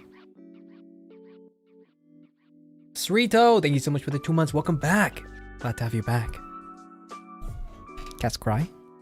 No cry. It's better for the both of you, I think. Maybe a little better for you if they get off the attention.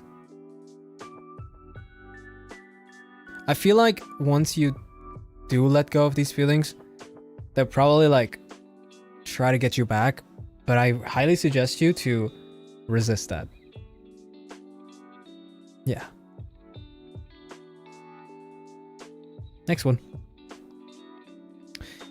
Hi Cass, maybe not a relationship problem, but I guess related to people. Related to love. People said love ourselves first, so others can love you. But if no one tells me they love me, how do I know I'm lovable? Sorry if it sounds weird, ESL. That's okay.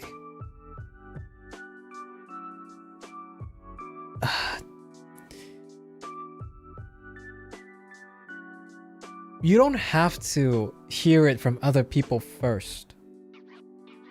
When people say love yourself first, they mean self-acceptance, and they don't mean, you know, they don't mean you don't, fuck, how do I explain it? They don't mean that you should accept that you can be loved. They mean love yourself, right? Love you, what you are. Accept yourself. Once you've done that, you'll be much more confident, proud of yourself. And then people will, people will love you. Miki, thank you so much for the super. Thank you. This was fun. Me and my BFF are watching you together and we agree with most of your advice. Lamau, thank you for the relationship advice stream. No problem. Thank you for agreeing. The council agrees. Athelray, thank you so much for the soup as well. Thank you. Hello there. I'm the BFF. I haven't laughed so hard in a long time. Thank you so much for the fun stream. I'm gonna go night now. Good night. Good night, both of you. Yeah. I'm just saying. Once you've accepted yourself, you seem much more quote unquote lovable to other people, right? Be the person other people want to be. A lot of people just lack confidence. If you have that, they'll be like, wow, that person's incredible. You know?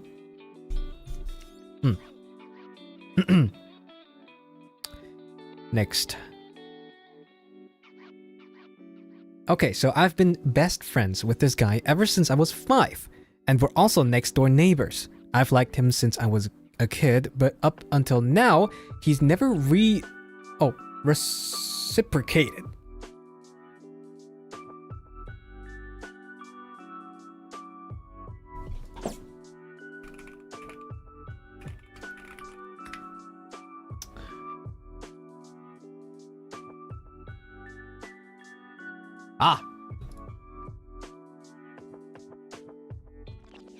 He used to tease me and make fun of me within my boundaries, of course, until a few months ago. He'd also get really jealous of any boyfriend I've had before and would always say, all your boyfriends have never been good enough for you, and would then go on a rant about how nice and pretty and kind I am. Recently, his friend asked me out, and of course I told him this, and literally a few days later, they aren't friends anymore. I asked him why, and all he said was he didn't respect my wishes. Whatever that means. I pry more and more, and then he tells me in a sort of annoyed tone that I wouldn't understand and that I'd make fun of him. I don't know if I'm delusional, but I think he likes me. Just a few days ago, he bought us those Lego matching heart keychains. But swears it's just 'cause we're friends.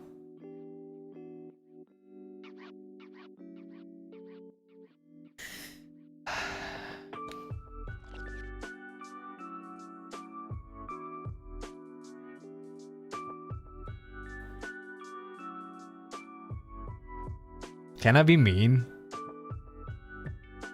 How mean should I be?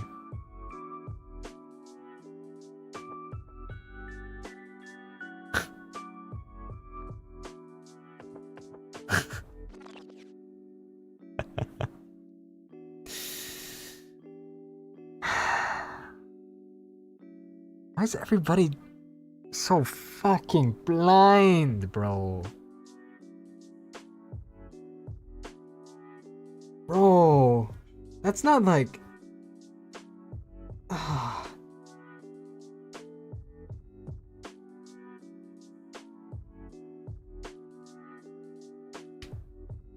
What do you tell me?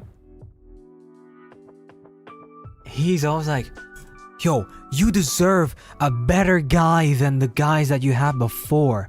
Someone like me. But like somebody much better, right? So much better. By the way, I got us these keychains. Just, you know. Oh, wait, it's got a heart? Whoa, sorry, damn, I didn't see that it was a heart, man. But it would be a waste of money to like not use them anymore, right? Damn. What do you mean my friend asked you out? No shot. Let me talk to him. And then like a few hours after, oh yeah, I'm talking with my friend right now about you know, him asking you yeah.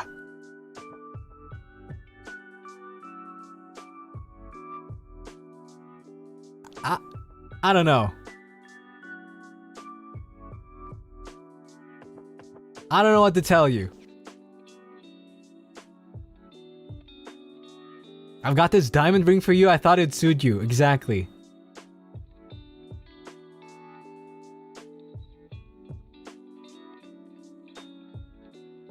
99% he's into you. No need even question it. 0.1% he's a gay bestie.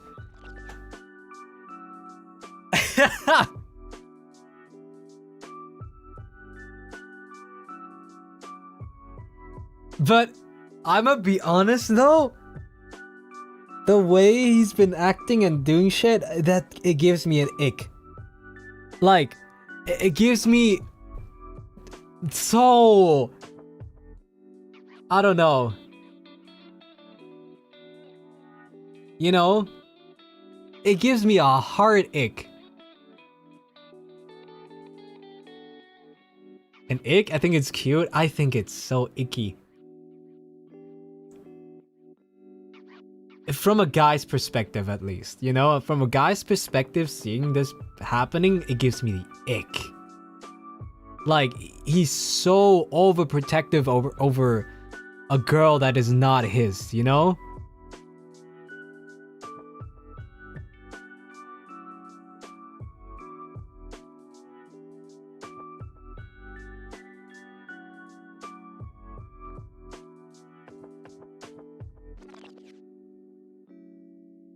I can't. I just can't.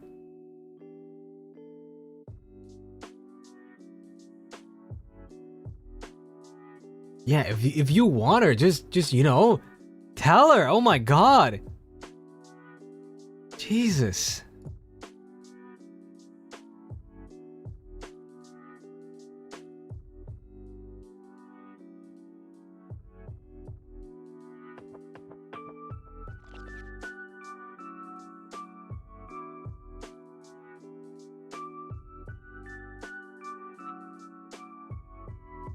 Kind of makes me question how old they are. Yeah. I don't know.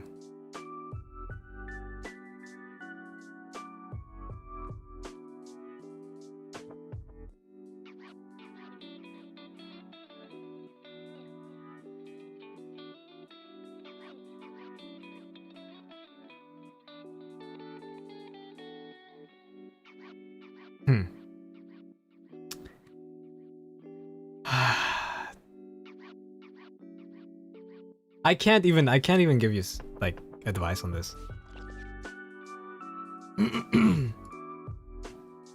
I can't give you advice.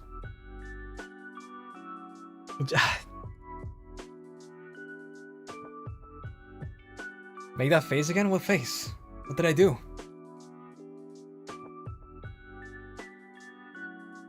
He likes you, case closed. Yes, he likes you, case closed. Do whatever you want from here on out. Okay? Do whatever you want from here on out, and next. I think this is gonna be the last one because I'm exhausted.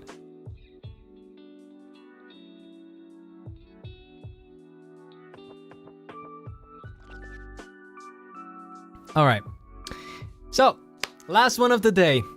Met a guy through my sister's friend group and we often play games together. I would only play with them if my sister is there because I'm shy around new people. As time goes by, we got close and they started inviting me to play without my sister being there to accompany me. One specific guy, let's call him A, kept giving me mixed signals, constantly texting and calling me every day. Like every single day, saying he missed me and stuff. Borderline love bombing too, I could say. Then I then started catching feelings. I later found out he has a girlfriend through my sister. I started trying to distance myself because I don't want to wreck someone's relationship. Another guy from the friend group confronted A, asking why he's always so close to me. A said because I'm older, he sees me as a sister figure. Was I in the wrong for catching feelings, or was it just platonic in the first place? Standing man emoji. What do you say, Dr. Cassian?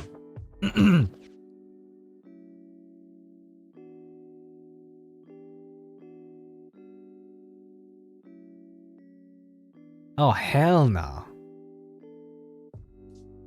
Oh, hell no. if you only found out that he has a girlfriend through your sister, that's red flag number 1. And then him, you know, calling you every single day even though he has a girlfriend, that's red flag number 2. And then him deflecting it by saying you're a sister figure, that's red flag number 3. And that's the 3rd strike, and he's out.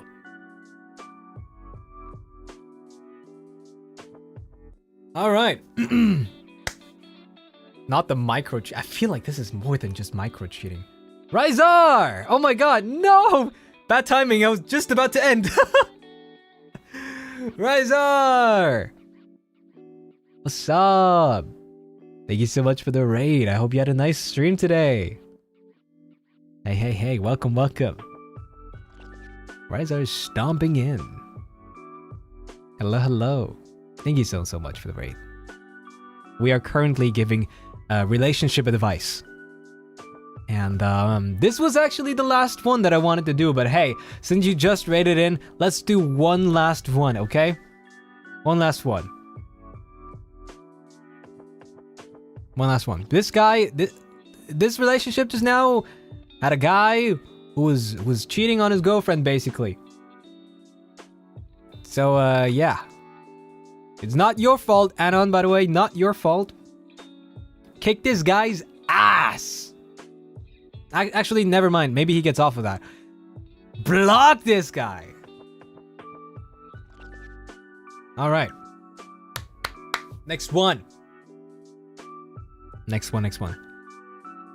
I'm in love with my coworker, and I'm pretty sure her daughter sees me as a second mom.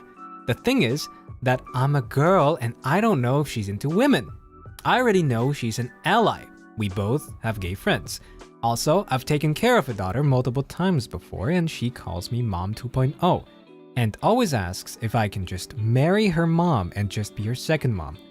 I've gotten pretty affectionate with my coworker over the past 3 years. We've even slept at each other's houses. I anticipated something else, but like, okay. Each other's houses respectfully and have the keys to each other's apartment. My coworker also refers to me as her partner in crime and always calls me her work wife. She's even gotten me a signed album of the Smiths for my birthday last year. And who knows how much that costs. I want to make a move on her, but I'm not sure if I should. I don't want to risk our relationship. Our friendship, sorry. And I definitely don't want to say goodbye to her daughter. I just feel so lost and confused. Okay, I think this is pretty easy. So, how this sounds like to me is, they're actually pretty comfortable with you, I think, right? They're very comfortable with you, and well, they trust you enough to look after her daughter, right? And I mean, they trust you enough to have a key. I think you two are good enough, like, you know, as friends, that even if you did ask her out right now and she was like, oh, I'm not bi or lesbian or whatever, I think you'd still be good. I can say that pretty confidently.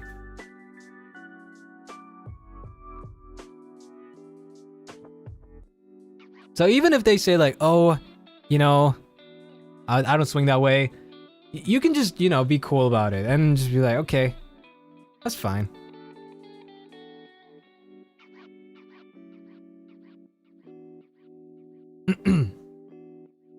You know, as long as you're not stuck up about it later, if they would, you know, reject you, I think you have a pretty good shot. It sounds like it, at least.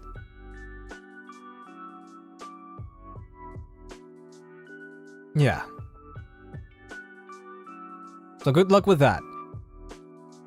Shoot your shot. All right. All right.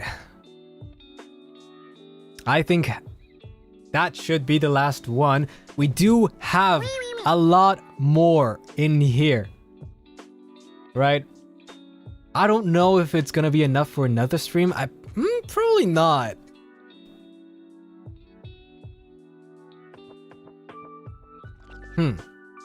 Probably not. But who knows? All right. Let's get this out of here. And I gotta open Streamlabs real quick. Sorry, I keep missing the Streamlabs. Rebecca, thank you so much for the 50 months. Welcome back.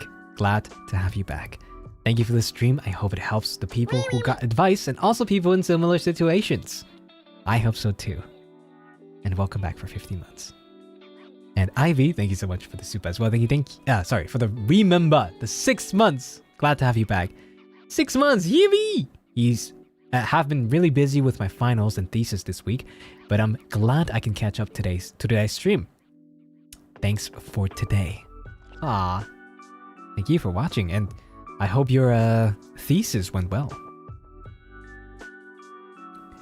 And Mel, welcome back for 2 months. Glad to have you back. Thank you for clocking my burn. I will take that advice to my grave. Oh, your bum. Sorry, I read burn. Your bum. Damn, I feel like I wasn't even too mean today, was I? I was mean to maybe like 2 or 3 people at max. Right? Oh yeah. Val, thank you so much for the 8 months. Glad to have you back. Welcome back. Otsukast, the stream was super fun and the advices were really good. Thank you. Tried my best. And Nana Spectrum, thank you so much for the 15 months. Welcome back. Glad to have you back. Cass Hart. It tickled me bum. It tickled me bum. I wasn't too mean. Sal, thank you so much for the suba. Otsukaz, never call Mel stupid again. /loving. You No. Thank you so much for the suba. And Aichi, thank you so much for the 50 months. Glad to have you back. Thank you for the fun stream and helpful streamcast. It's nice watching your streams again after being so busy for some time. Aw, glad to have you back though. Yay. You were, Kaz? I was not too mean. Also, let's see, Streamlabs. Submission 69, hehe. Alright.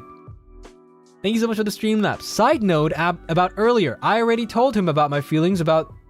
Oh, shit. Oh, I should have read that when I was time for it, but... Fuck. About my feelings about them, but I don't think he will agree to not invite them to the wedding. Oh! Lol, and I know it's inevitable to avoid them forever. When I told him about the incident, he said sorry, but he thinks it was a mistake. Oh, like, it was not on purpose? I guess. Which one is submission 69? No, it was not 69, but it was the one with the parents beefing each other, you know? Or, you know, that one side of the parent was not agreeing with the other side. But... Alright, well then, I don't know, honestly. You have to, like, discuss that with him. Okay, thank you so much for the 6 months. Welcome back. 6 months! I didn't have the time to say this, but I'm in love with the Yin Yang's covers. You guys were so ethereal. Aw, thank you. Also, my phone just died. Thank you. Thank you. Really, really appreciate it. And welcome back for 6 months. Next, we have Panda in a Dream. Thank you so much for the Streamlabs. Thank you. Cassian Floros, you've done it again. Your good luck got me a 1.0 in the oral exam and praise from my professors. Thank you for the carry goat. May your next 5 packs be God packs. Hell yeah! Redemption, baby! Good thing I haven't opened any packs the last few days. Yeah, days. Alright. Maybe Tuesday. Tuesday is Pokemon Day. So let's freaking go. And of course, congratulations on your 1.0. Congratulations. Yeah. And Rini, thank you so much for this Streamlabs as well. Thank you. It's been a tough week, but seeing you in glasses has healed me. Totally not an indulging request for myself, but can you give a kiss to the dewdrops with the glasses on? You're so cute, hot, sexy, handsome, and talented, by the way. Thanks for the advice today. Well, shit. Damn. I'll try to give you a kiss at the end while I'm still charging my phone, okay? I'll charge my phone and see if it lives when I'm about to end, okay? Pink Pookie 67, thank you so much for the Streamlabs. Thank you. Hi Cass, sorry to send another request, but do you mind singing Jade Happy Birthday since she always gushes about how good you are at singing it? Please and thank you. If not, still thank you, Scrumptious Bro. Of course, if you ask for it, of course I have to. 1 second. Phone activated immediately. God damn. Okay.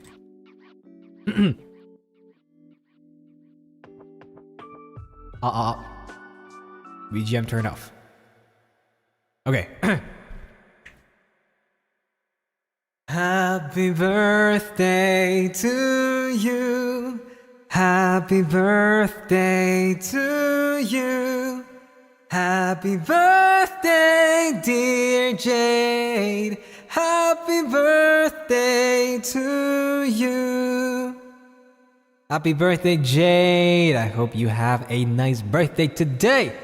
Hope you enjoyed with a lot of cake, a lot of presents, with all your friends and loved ones, and with my stream. There you go. Happy birthday.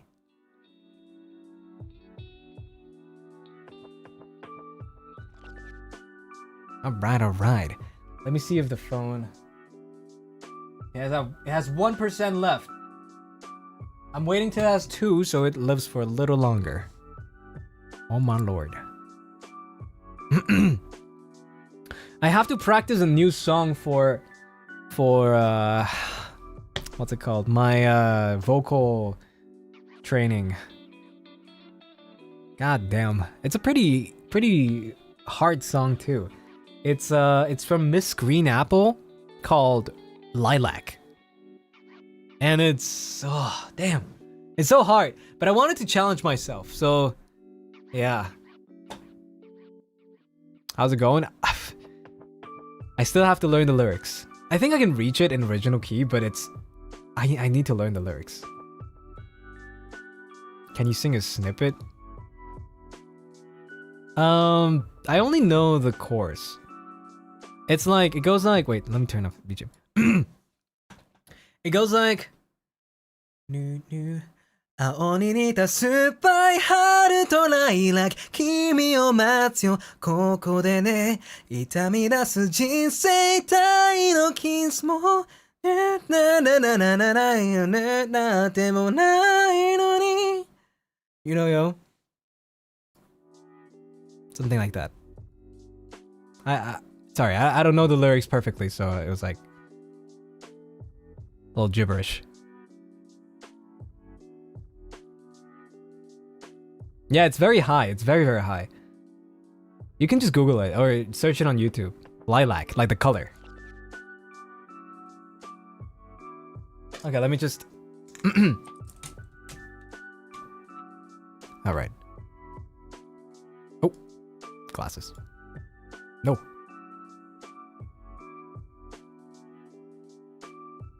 No, wait. Fuck. I think I found a problem. Oh, never mind.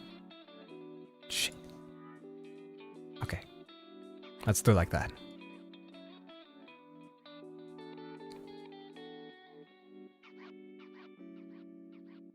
Okay. Any spoiler for upcoming schedule? Yes. Yes. Let me see. We're gonna have Raven's Watch next week. Raven's Watch. And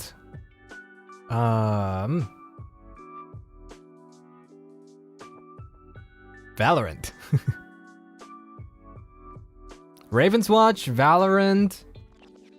Maybe. Wait, Nyx is. Oh, never mind. No spoilers. Maybe Dead by Daylight. We'll see. We will see. If I can get some people to play with me.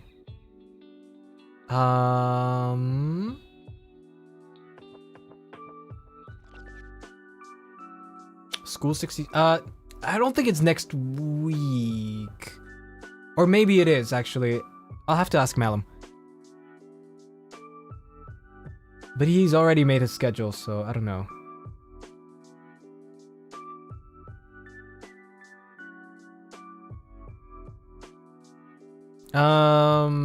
But yeah, other than that, not sure. Oh, definitely the Menshi though. Definitely Menshi before the end of the month. So it's probably gonna be Thursday. Yeah, probably gonna be Thursday.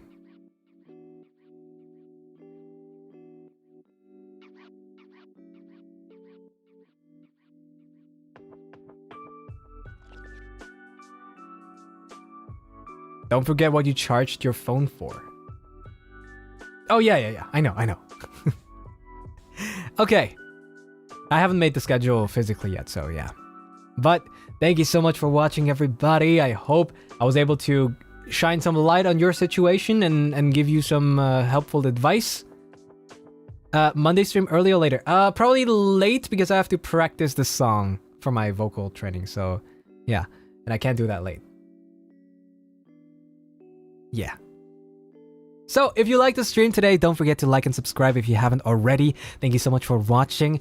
I don't think anybody's online right now to raid into. So we're just gonna end it here.